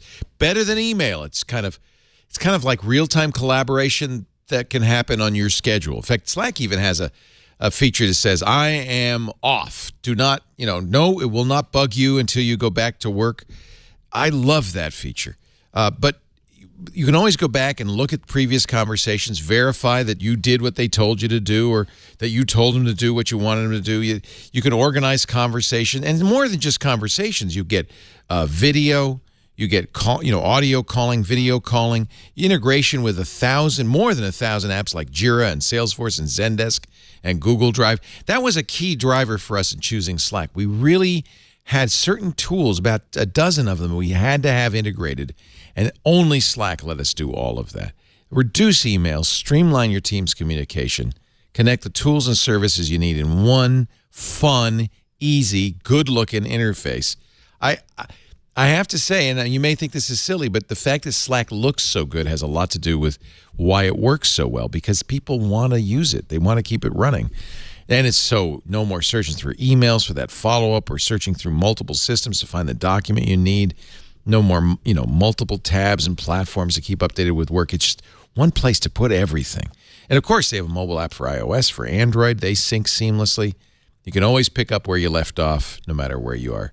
Stuart Butterfield and his team have created an amazing tool. Everybody uses it. You want to use this. With Slack, your team is better connected. Just go to slack.com and learn more. Slack.com. It is just so much fun. Slack, where work happens. I would use Slack if I had a job. But Say again? I'm a journalist, so. You don't use Slack? I'm a freelance journalist. My company nobody is, to talk to. My company you want to is be on basically. our Slack? Can I? Yeah. That'd be great. I'll invite you. Wow. You can be part of our Slack Mike, team. you're the first person I've met who is not in too many Slacks. I am in like 10. Oh, Yeah, I'm because- in the same. And it's as a freelancer, it's how I keep in touch with. That's my water cooler with But other with people who? I'm working. The podcast network that I work with, and the other podcast people I work with, and I have really like good a for- bunch of them for from small distributed groups, yeah. that are distributed. Yeah, it's amazing. What do you use Slack for? This is no longer the ad, so you can say anything. I don't use Slack because I can't get, You can't type? billionaires that I want to talk to are not on Slack. How do you get a that's a hold of challenge. billionaires? You phone them up? Well, it depends. If they work for Facebook, you use Facebook Messenger. Sure. Okay. If they build their Would company, you like to buy only slightly used Facebook portal? Only used briefly. I was going to say there is probably a tech billionaires Slack, and you're just not invited to Yeah, it. that's it. They're all in there. That's like Vaya, or that dating site. That's what I think. Is there a they're all dating on. site for rich people? Yeah. But I bet you, well, I don't know. I'm not going to say anything. Not going to say anything. I was going to almost got myself in trouble. I'm not going to say anything. Amazon, speaking of billionaires, almost $1 trillion now. Actually, briefly, Microsoft was worth more than wasn't that Apple. weird? That I was think that's weird. important. I think that's an important story. It's not just a, number, cool number story. There's more to say about that. Yeah, because I think it's still there. The pendulum has swung. There's a anti-Silicon Valley mood. Facebook has lost 40% of its value since the peak. There's similar numbers for Google, et cetera. But Microsoft just had this strategy of just like cranking away at kind of like. They're not building driverless cars. They're making tiny little enhancements to Bing. They're just doing essentially infrastructure, which is what Windows is, and keeping their heads down, and they have for the last decade. And this shows the now they're worth more than any company in Silicon Valley. Investing in web services, which is we all focus on consumer tech so much, True. and it's like the Microsoft is really converting so much of their business into cloud stuff. Right. They just want to be a back end. That's They right. just want to be what everything else runs on. Whereas Facebook, which, is like wants to be a brand. Facebook is dying. It does seem that way. Facebook is another kind of back end. It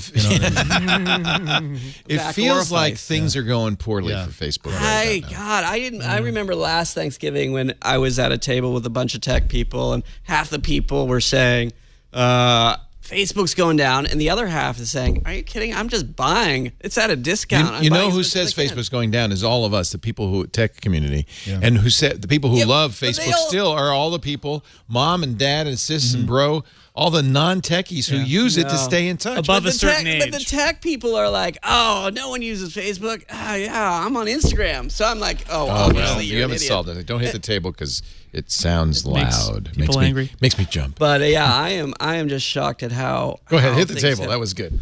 How things I'm mad as hell. Turn for Facebook. How low will Facebook go? So this is, by the way, they need your help, Jason. This is from mspoweruser.com. They've made a graph in which it's almost impossible to tell who is who. The light blue is Microsoft. Okay. Like they crossed, yeah. And then the dark blue is Apple. But here's the thing. This really brief period in time when Apple dropped, and Apple's dropping precipitously. The problem with stock market stuff is that you're comparing completely different companies, right? Like Amazon, we can compare the valuation of Amazon and Google and Microsoft and Apple, but they're all in different businesses. Like Apple, you could make a strong argument, has been undervalued for almost its entire existence because the market kind of doesn't understand what they do. But they're also in this period where they're hiding their phone sales and only showing their revenue, and there's some skepticism there.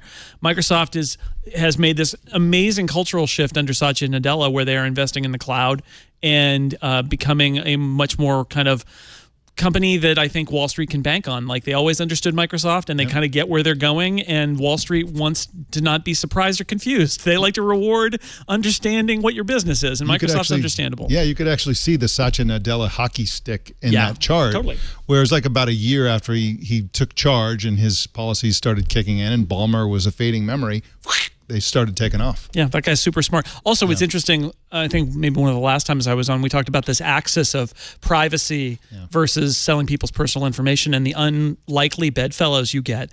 Apple and Microsoft are kind of on the same side of that spectrum, right? Where they're not building businesses based on people's information. And that when we talk about regulating the tech industry and making trouble for Facebook and Google, I think if I were an observer of this industry, I would look at Microsoft and if you were, well, not from a financial perspective. Like I don't care what the stock prices are; it's not my bag. But I would be noting, I guess, if I were an investor, that Microsoft and Apple might be able to skate away from some of this in a way that Facebook and Google can't. And I think Amazon can skate away. I don't know what's happening. Amazon with can this chart probably skate anymore. away, and Amazon's got the cloud business. That's, I mean, talking about consumers. They're skating away, Mm-hmm. and we focus on Microsoft's consumer business. Just trying to relate Everybody to the focuses on Amazon. Being the people that bring you boxes, but AWS runs like the whole internet at this point. They're so valuable. And the strategy seems to be like, let's just not remind everybody who we are and what we do. Let's just build the stuff that the government and everybody else runs on, and just become a utility. Yeah. To be fair, Google kind of has that strategy. YouTube is the outlier, but I remember going to Google, 8 years ago, and I had just done a story about Google. No, it was 5 years ago, and it was a big cover story. And they fired the PR guy who had kind of helped me with it. And I said, look, I need to close the story. Why don't you help me? I just need a couple business figures. It was a story on Google Maps. And the PR manager said to me, we don't want to give you any figures at all. And I was like, why? It's just a simple question. They're like, we don't like to remind people that we're a company. Wow. And I was just like, oh my God. What are they? An amorphous cloud. They just want to be a cloud. We're just there. We just want to be a cloud. We're a brand. Yeah. I don't like know. the air. We're all around you, but you can't see us. Yeah. And I just was like, God, I'd love to be a PR manager for Google. I just to sit there and be like, Yeah. Oh, you want a figure about how big my company is? No. We're not a company. We're an Italian restaurant. We throw spaghetti against the wall to see what sticks. We're That's the what we do. That's actually atmosphere. very We accurate. Make clouds. So this is an interesting time because we all were talking 2 or 3 months ago about who would be the first $1 trillion company. Then Apple won that race, but it was going to be Apple, Microsoft, Amazon, and now after the tech slump, nobody's a $1 trillion company, and it seems like that was that a bubble? Was that a brief moment in time when tech was still king? And is it all over? They're all moving up. I mean, you saw that. It's just temporary. Yeah. Just a temporary blip. Yeah, I mean they're generally moving up. They're going up and down, but Here's a 1-year Amazon graph. And it was going up. Yeah, but you'll end up ahead of at the beginning of the year, which I agree with Mike. That's the trend here. Look, stocks are a measure not a good of way the to mood. measure this. It's the I mood of understand. the collective mood of the market. Yeah. It's a mood. Tech stocks, tech regulation gets talked about, like on this show. Everybody gets a little scared. They get out of it a little bit because it's an emotional reaction. You don't think the stock market reacts emotionally because they should all be like characters in a Michael Lewis book, but that is not the case. Yeah. And this is a case also where a lot of investors don't understand all the dynamics of the tech market. I think there are smart tech stock analysts and smart tech investors, but there are also a lot of people who they just get spooked when somebody says we're going to regulate Facebook and kick YouTube out of Europe, and they sell some stock. Yep. And both Microsoft and Apple are kind of in the same business. They're both in the business of selling expensive things to people who have money. And unlike Google, which is in the business of just, I guess, getting everybody to use the internet and somehow getting ad dollars, pennies from trillions of advertisers. But both Microsoft and Apple are looking for, in Microsoft's case, it's corporations and corporations always spend a lot of money. There's a lot of profitability in that. Apple's also big in corporate America. I mean, they spend a lot of stuff, but they're mostly in the business of squeezing every nickel out of the people who are the biggest spenders. And so that's a business that's just going to keep going up and up and up. And, I think we mentioned that Microsoft isn't messing around with a self-driving car. I actually think Apple is. I think Apple is working on a self-driving car. They just abandoned their car project. They're still working on it. Oh, they're still. I think they abandoned the idea they were going to immediately build an entire car. Yeah. I'm not so convinced that they've completely abandoned that either. They're working with, what is that Austrian company that does essentially, they're the Foxconn of, Stryer or something like that. I don't remember exactly what it was. But I'm convinced, I mean, my basic logic about Apple is that iPhones are not going to take them to the next, they're not going to be able to continue growth with phones. They're not going to do it with Macs or iPads. They're certainly not going to do it with tablets. They're probably not going to do it with services unless they really go cross-platform on financial services. And I don't know where they're going to go unless they're going to have a huge, it's not going to be augmented reality glasses, although that may help. I really think self-driving cars are the next big entertainment platform. When you're in a self-driving car, you're sitting there, not driving.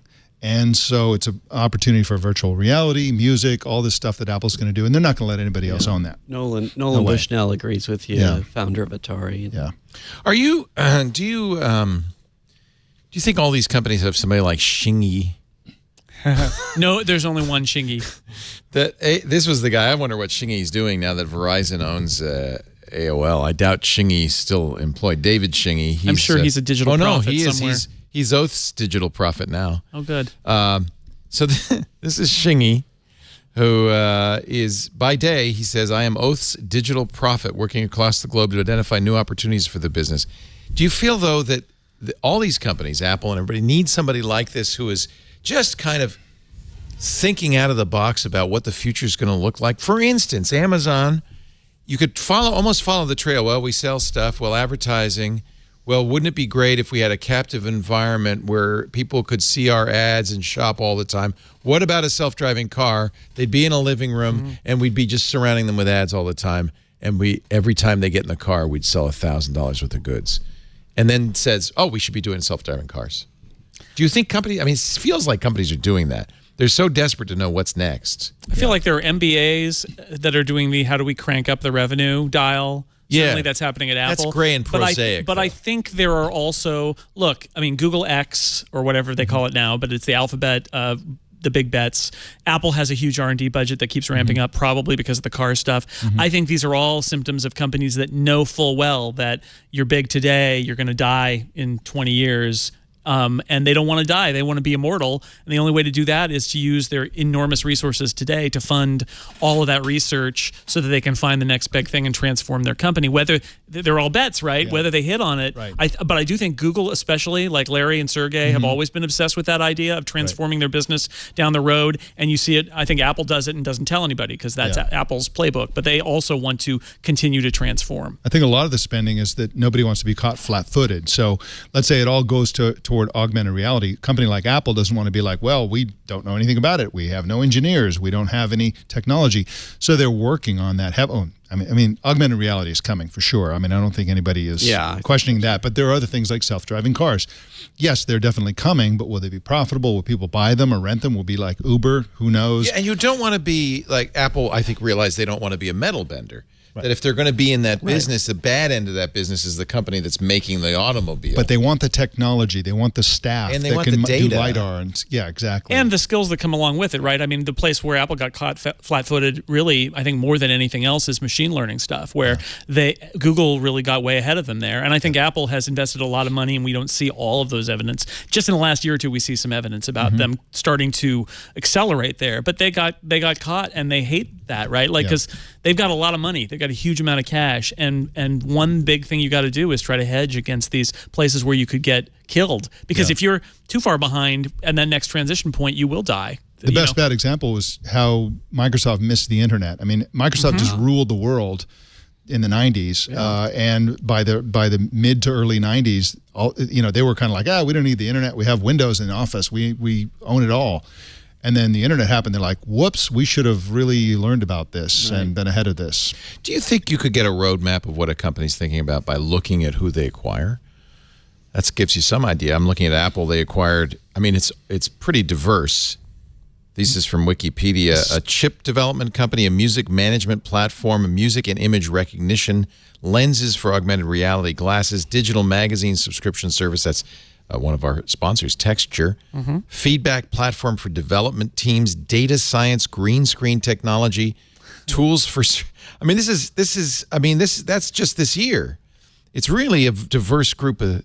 And sometimes, I mean, it's not always like supermarket sweep. Sometimes I think they want to hire people because there's specific tech. They're like, we should own that. Yeah. And sometimes it's, we need to learn about this, and these are the only people in the world who know about it, so we want them to be in every case, it's something Apple's got enough interest in to lay out some cash. In some aspect. Some aspect of what they see as their future. Or they just want a technical team that can work together, and they say, maybe forget that's your idea, we just need another 100 engineers, and you guys seem to be able to stand each other. They had a bunch of sensor tech people that they hired that is basically the front-facing camera on the iPhone 10 is very clearly where that went, is with the infrared beams and being able to... That was the Israeli company that created the Kinect for and then there Microsoft. are some like, they saw the Shortcuts app in or what was it called, Workflow in the App Store, and they're like, I want that in Siri, and they just bought them and integrated them, and it can be, or some of these car things. And by the way, that took how many years? 2 or 3 years? It's a couple years. So you could say, they acquired that. They must have plans, but that doesn't mean that you're going to see anything for a while. And there are a lot of companies that you have to do a lot of detective work, and some people in the press are very good at doing the detective work,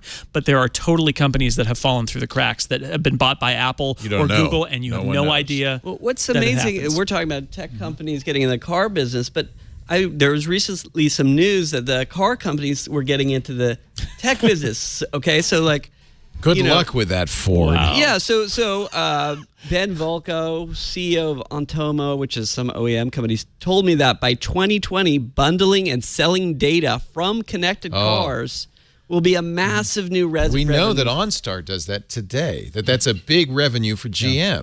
So they're getting into the Google where you go. business. Yeah. So, that is terrifying. So like really GM is going to save their ass by getting into. But who's not going to do that? Google. If somebody has that data, who's not going to get in that business? Well, the answer is Starbucks Apple and Microsoft. Is Starbucks going to spy on me when I'm drinking a little latte and say, Adam, he looks. Here's my question. Actually, this is a question I've been asking because I got, as I mentioned, this Facebook portal, which is their video calling thing. Actually, could you bring it in here so I can just show people? So it's actually great. It really works. Got a very good camera on it. Problem is that it's saddled by the fact that it's a Facebook product. Yeah, people are going to be nervous that it's Facebook. Maybe, but that again is maybe just us.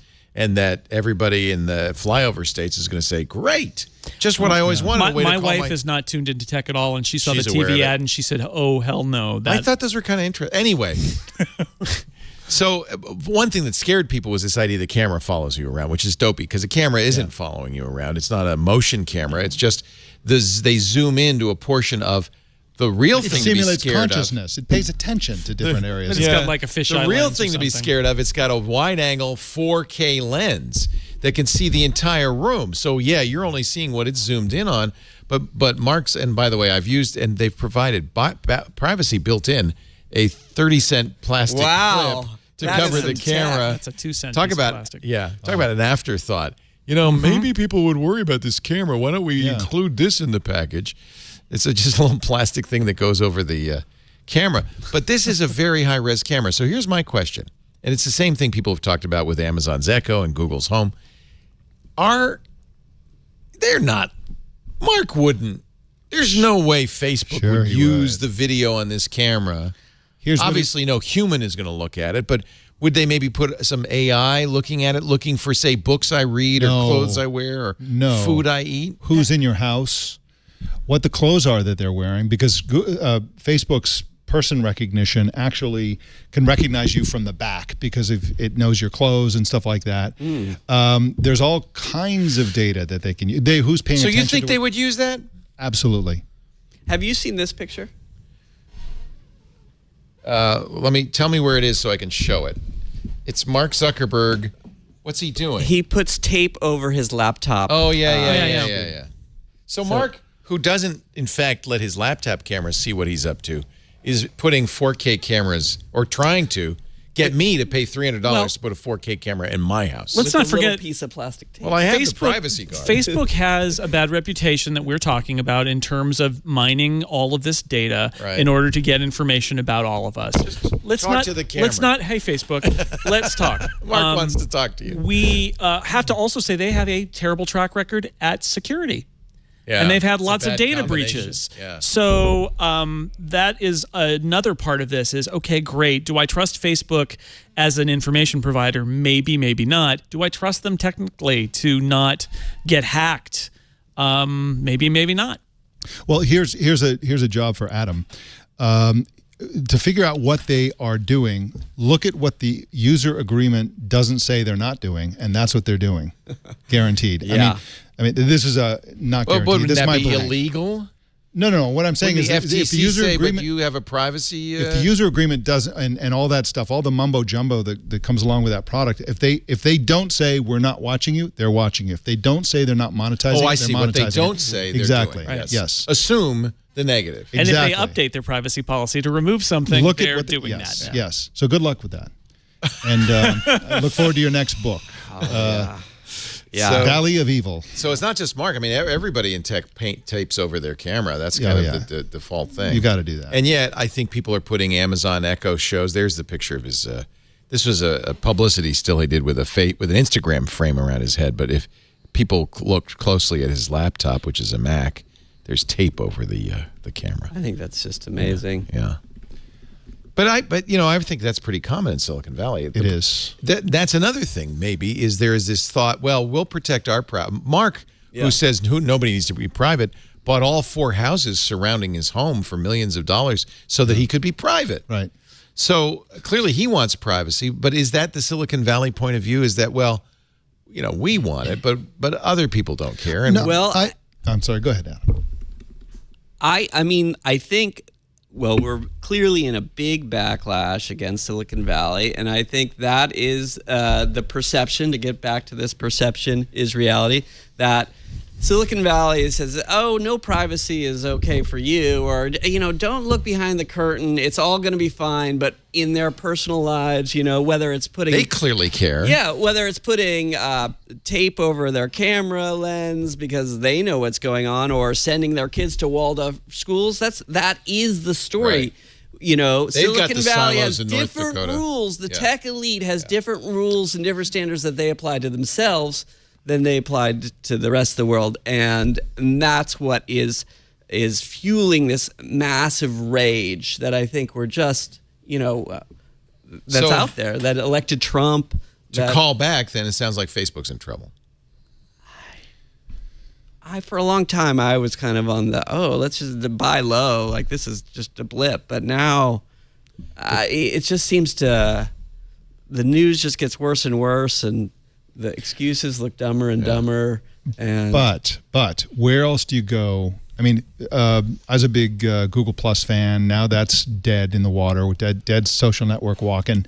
And, I'm casting about for the thing that I thought Google Plus was going to be back in 2012. I thought Google Plus would be the one network where you have lots of smart people. Yeah. So where do you go for that? There is literally no place where you can go where everybody's there, and you can, of course, Google Plus was never the place where everybody was there, but Facebook still has what I call a monopoly on everyone. Mm-hmm. They have your cousin, your old schoolmates, your former colleagues. Facebook they have is the phone book.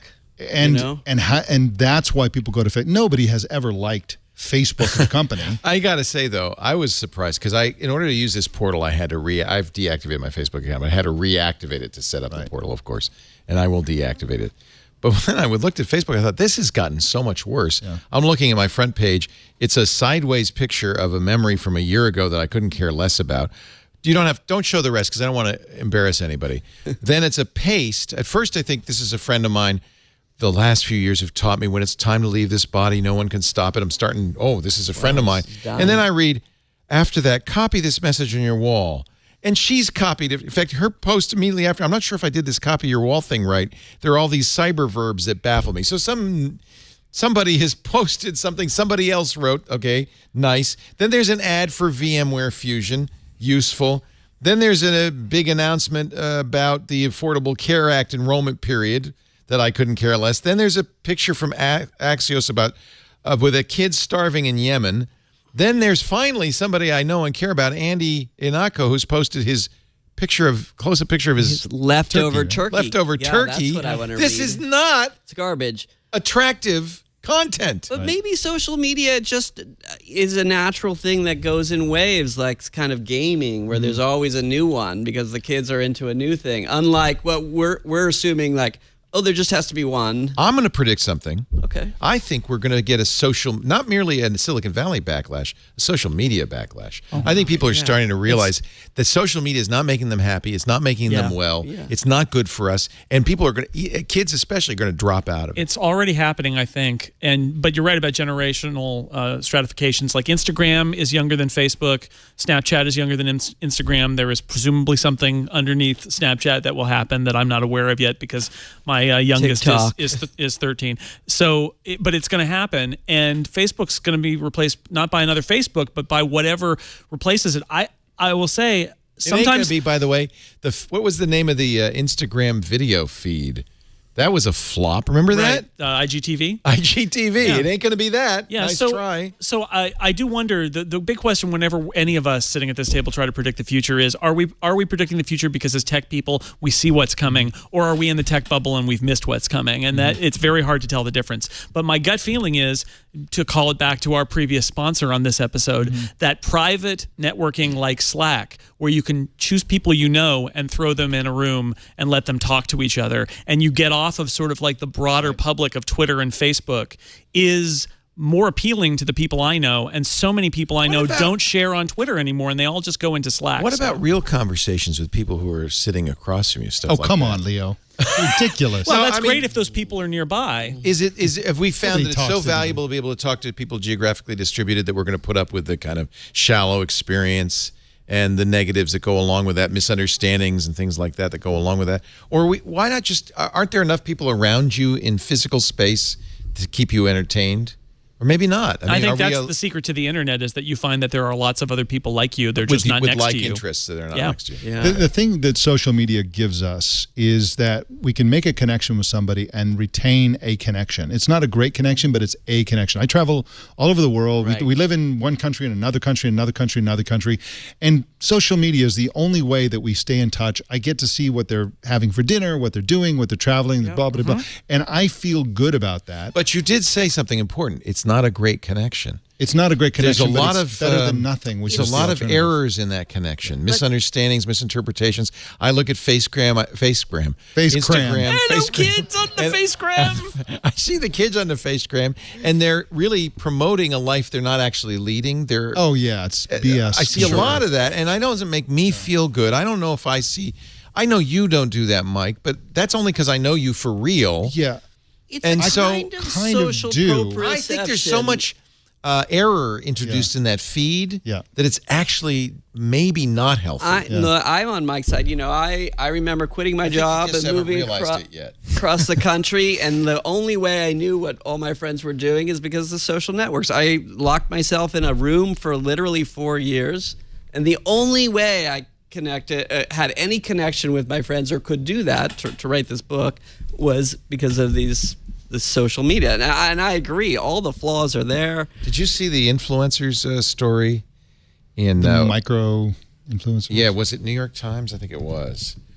My friend, I hope I'm not giving away a confidence here. My friend, a penthouse made for Instagram. No, that's a good story too. But there's one more recent. I will find it this week. But my friend Trey Ratcliffe, the photographer, who made his bones on Google Plus and Facebook, has turned, and he's writing a book now about how social media is harmful. Yeah. Oh yeah. And I think that's not unusual. I think there are a lot of people like us, like me and Trey. Well, it's a Roger McNamee that want to, well, he hated Google from day one. But he was an early investor in Facebook. I don't know how early. But he made a lot of money on it, and he just came out with a book, Zucked, the education of an unlikely activist. Yeah. I mean, when Silicon Valley itself, and of course, itself is turning.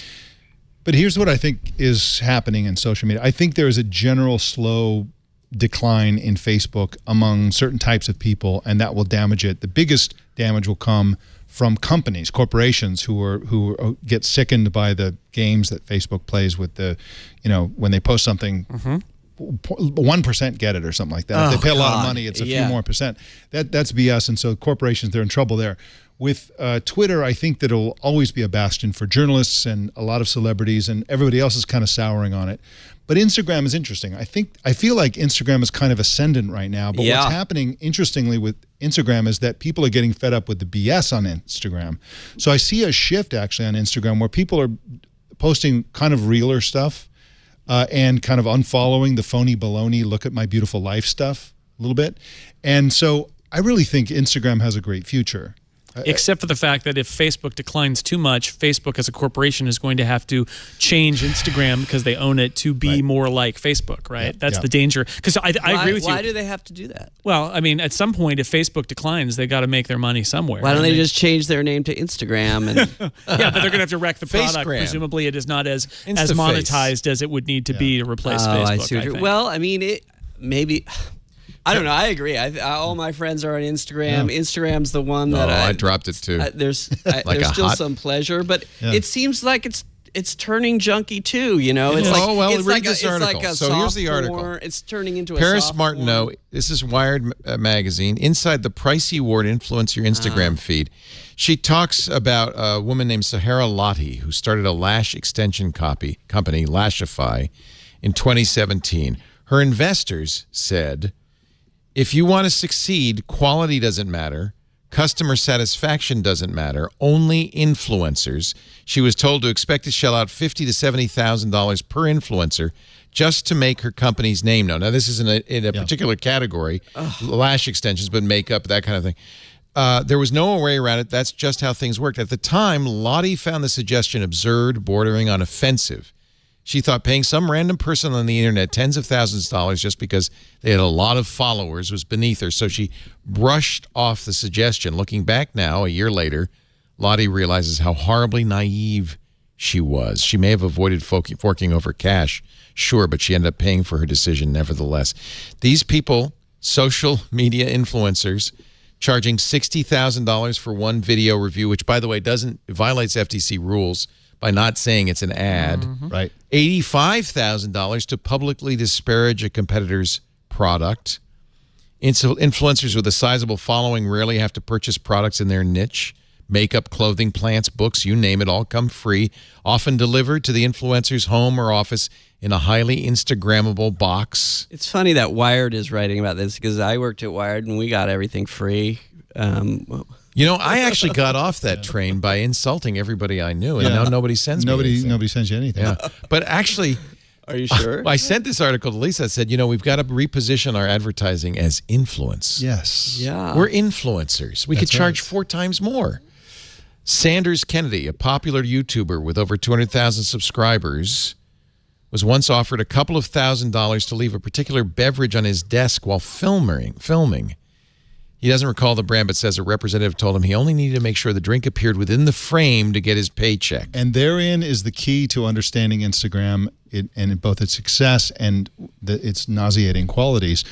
Is that not exactly what happens on television? If you tune into a morning show, there's a big cup that has it's a branded thing and they paid a fortune for it. It's exactly the same. Product placement. But the reason Instagram is escaping a lot of the problems of Twitter and Facebook is that it's unbelievably frivolous.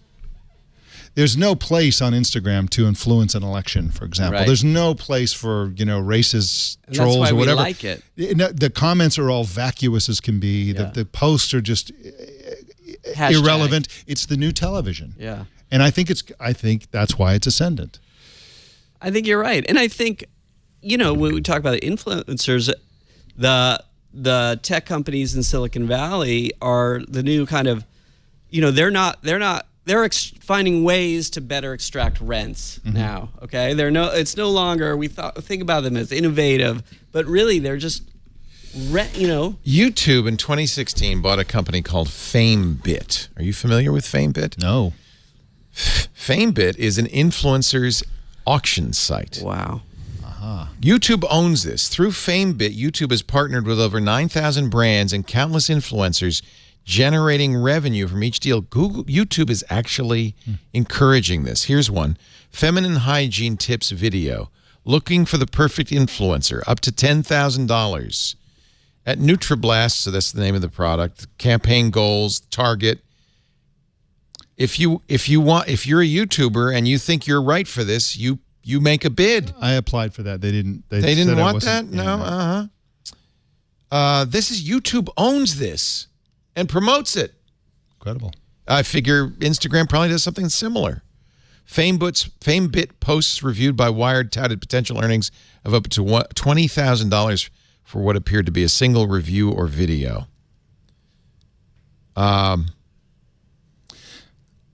I tell you, the influencer thing does not bother me on its face if they disclose it and the audience understands. Yeah, but it makes me not want to use Facebook or Instagram because it's just loaded with that crap. Well, right? the problem I guess you don't have to follow these people. Yeah. Right. The problem with it is it's almost impossible nowadays to get a following like that.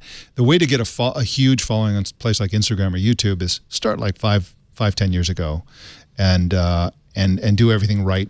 And take off your build a clothes. time Or machine. be famous somewhere else. Yeah. And then if I took off transfer it my over. clothes, I don't think that would work. Well, yeah, not you. Yeah, thanks. Not me either. None of us That's- could we're ever trying. have a big Instagram following. It's a big tent out there. You never know. But anyway, it's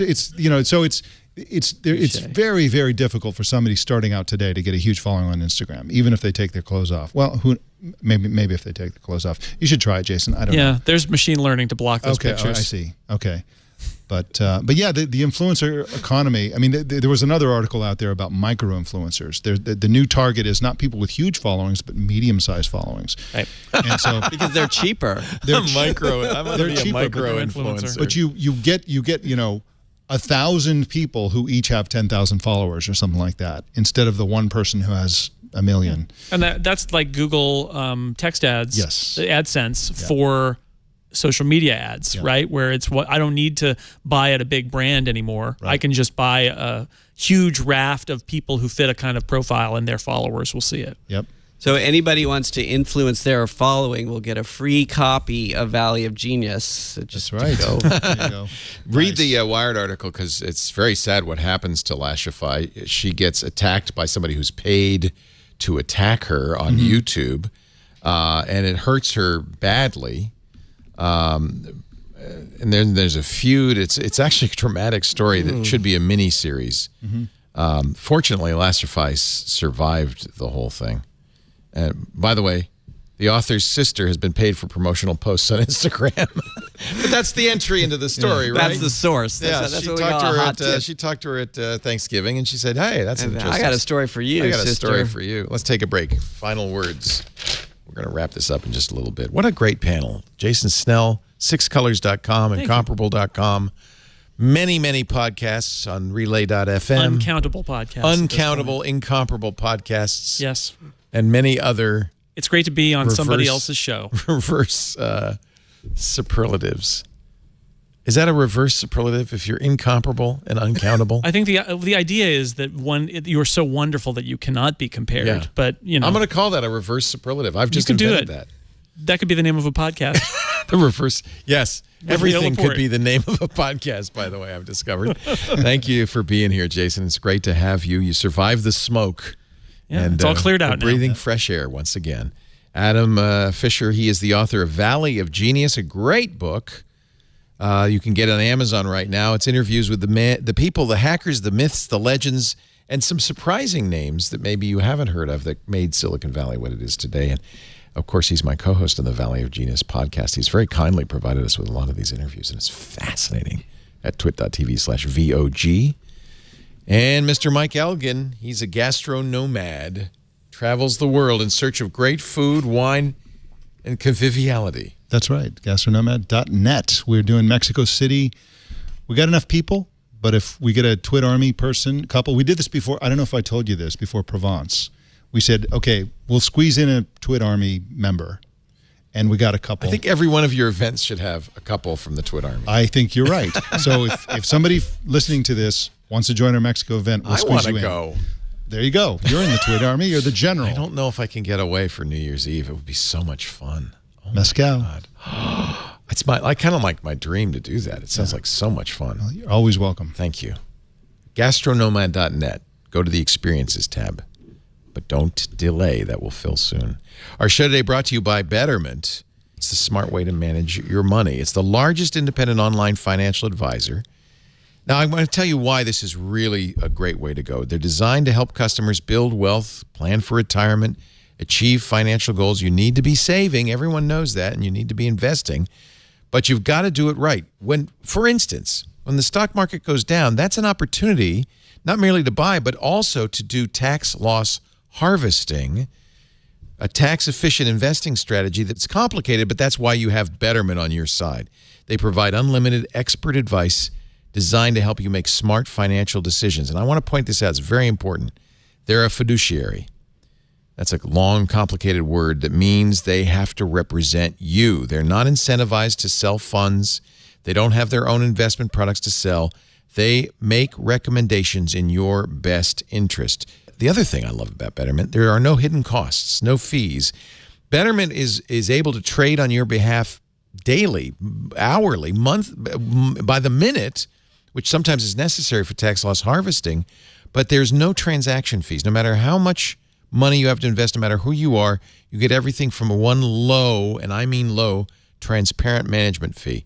No additional fees, and that is a big deal today because fees will chip away at your growth.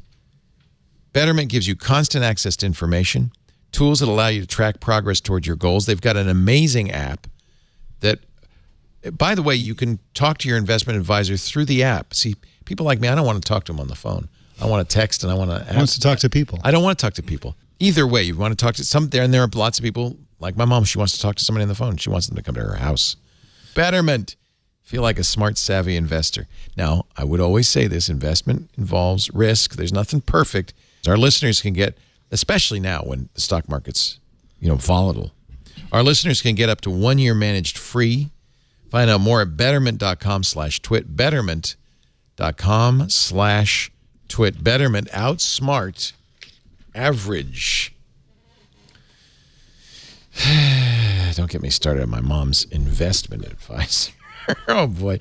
He's such a nice guy. He has an MBA. That's what she said. Because I was doing it for her, right? I was helping. I said, Mom, you don't need to do all this. We'll make it very simple. She said, no, but you don't have an MBA. I said, oh, God. He came to the house. He sat in the living room with me. He talked to me. He was nice. I don't want to even ask because one of the things, we had her in mutual funds, nicely deferred. One of the things he did is he went out and he bought her stock in Coke and Apple about 6 months ago. Like, that wouldn't be a bad move. And what could be wrong? What could possibly you can buy sugar water and go with Apple and change the world. Yeah, kind of. Is her friend John Scully? Yeah, really. Let's see. Amazon. I was going to talk about this. We were talking about what companies buy and what it tells you about them. Disney, when they bought Fox, Disney owns ESPN, was told they had to diversify a bunch of sports channels, 22 regional sports channels. Amazon wants to buy them. They're bidding on them right now. 22 channels, including the Yes Network in New York. That's the Yankees network. Broadcasting games for 40 teams from Major League Baseball, the NBA, and NHL. This is interesting because Amazon already has a deal to stream Thursday Night Football. I haven't watched it on Amazon. I watch it on Real TV. But what is Real TV? It's literally anyway? Just rebroadcasting the NFL Network version. But they did all right. Last year, the same deal got them 18 million total viewers in 224 countries. Cost them $130 million. What is Amazon? Do they want to get into broadcast, or what is the larger goal here? I mean, they broadcast, no, but I think they're interested in. I think all these streaming services are wondering: is there a future in live sports on streaming? Because right now, live sports is seen as the bastion of the last bastion of traditional broadcast and over the top, even versus a streaming service. ESPN is the most expensive cable channel. So what I would guess is that they will be outbid. Because the livelihood of cable companies depends on these things being on cable. Otherwise, everybody will divest of the bundle. At the same time, Amazon's got lots of money. They could spend it. And you probably really, if Jeff wants it, you can't outbid Amazon. The challenges are that the RSNs do have cable deals, right? So they probably, even if they buy these channels, they may have to hold on to them for years before they could potentially like pull them off of cable and just make them on Amazon. That was the issue with Tech TV. There were limits on what we could stream.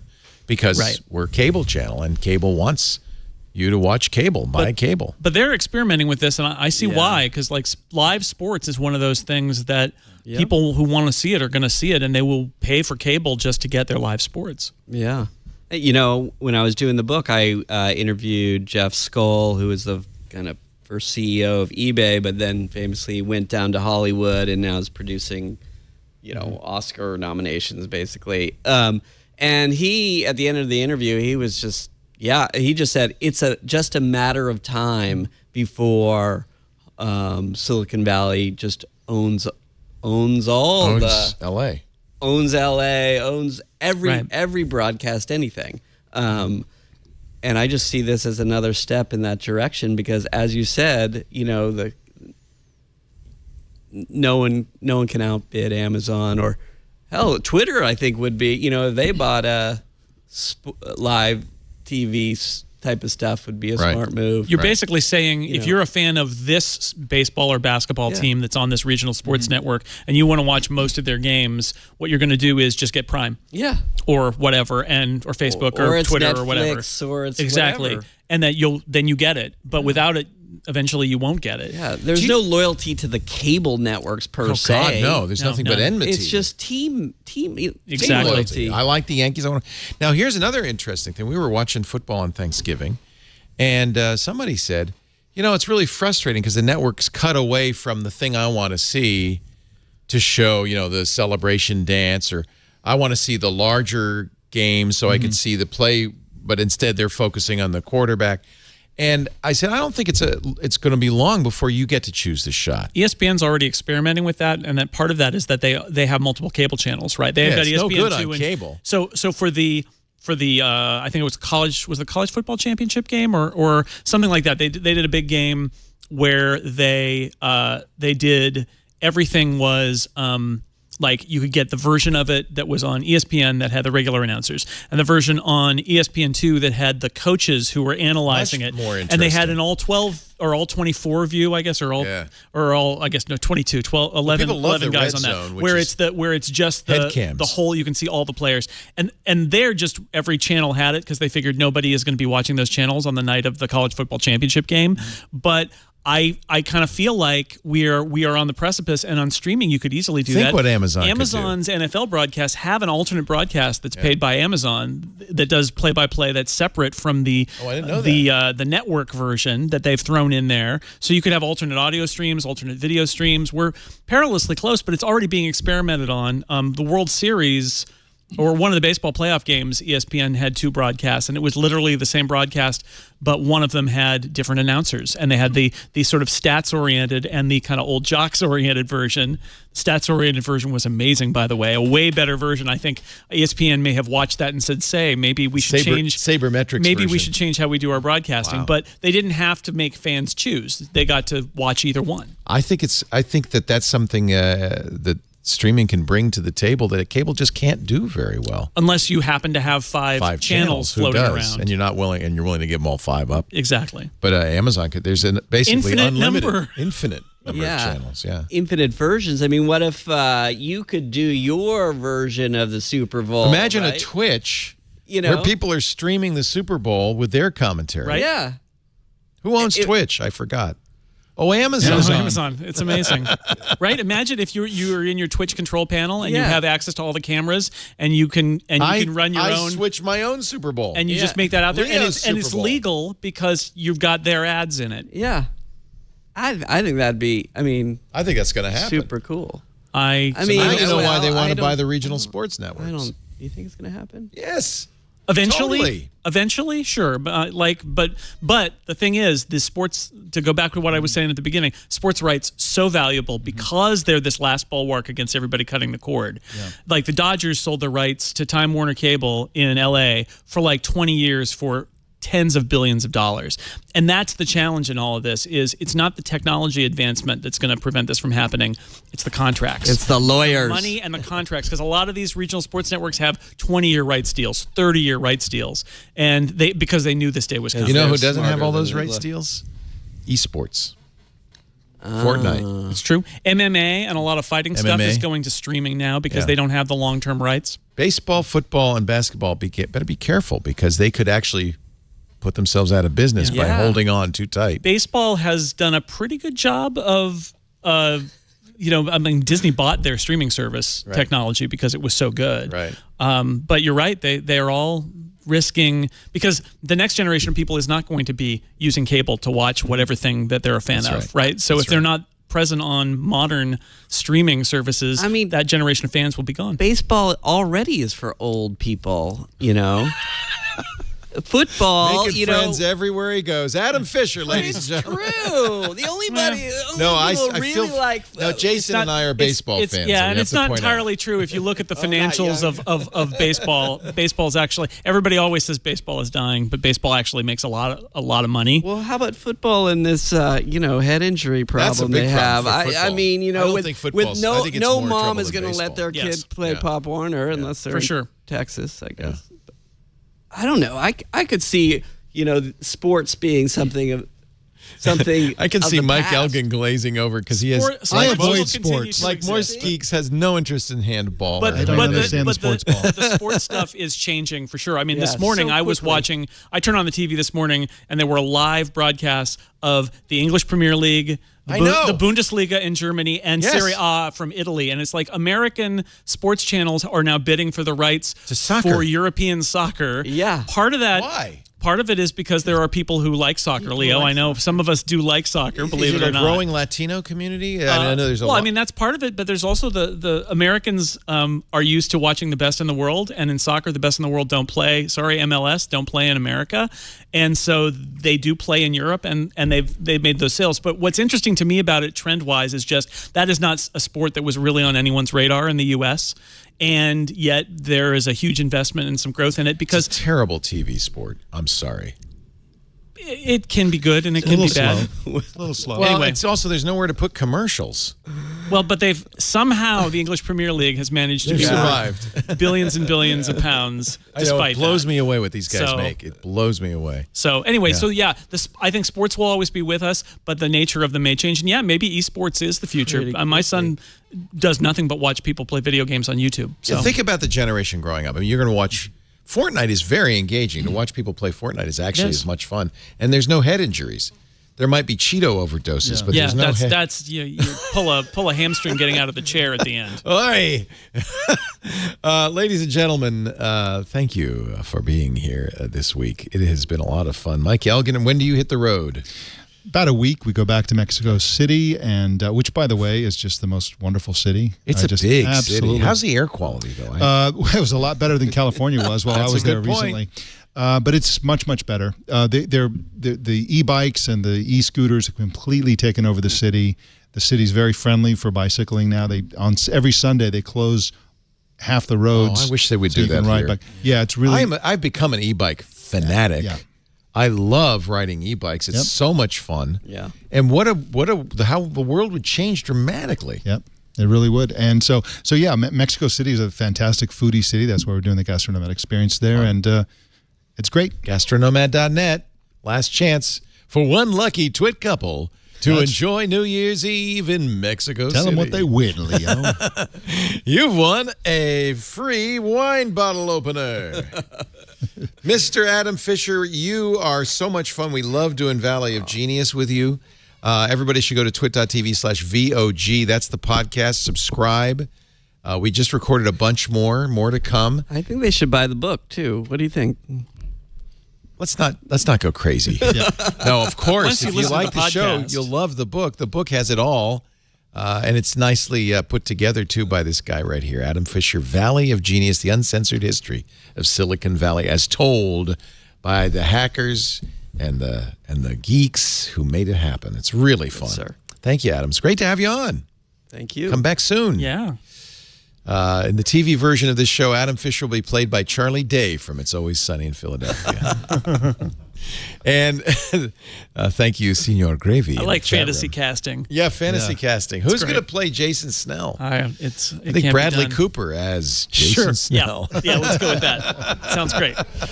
I'll take it. Sixcolors.com. You know what? I didn't give everybody's Twitter handle. You're Jay Snell. Jay Snell. Adam, you're Adam C. Fisher. Adam C. Fisher, because that other Adam Fisher took it. Mike Elgan, you're Mike Elgan. Mike Elgan. Nice. I'm not on Twitter. Thank you. Wow. I know. How Social many media. people do you know had 600,000 Twitter followers and threw it all away? You could have been an influencer. For true love. Yeah. I could have been an influencer. Instead, I'm nothing.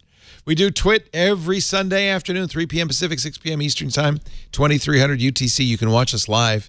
We're back on YouTube Live. Thank you, Apple, for not suing us. At Twit, I don't know what happened with there. Apple, you knew this, right, Jason? Apple took us down. We were streaming the event. Oh, interesting. Apple took us off YouTube Live. We got a strike. YouTube Live, you have to first fight it and then wait for the other company to respond. There was some lawyer in San Francisco working on Apple's behalf. He never responded. So 16 days without YouTube Live, we finally got it back. Oof. But now there's a chilling effect. I don't know what I'm going to do next time. I'm thinking we're working on a Tim Cook puppet.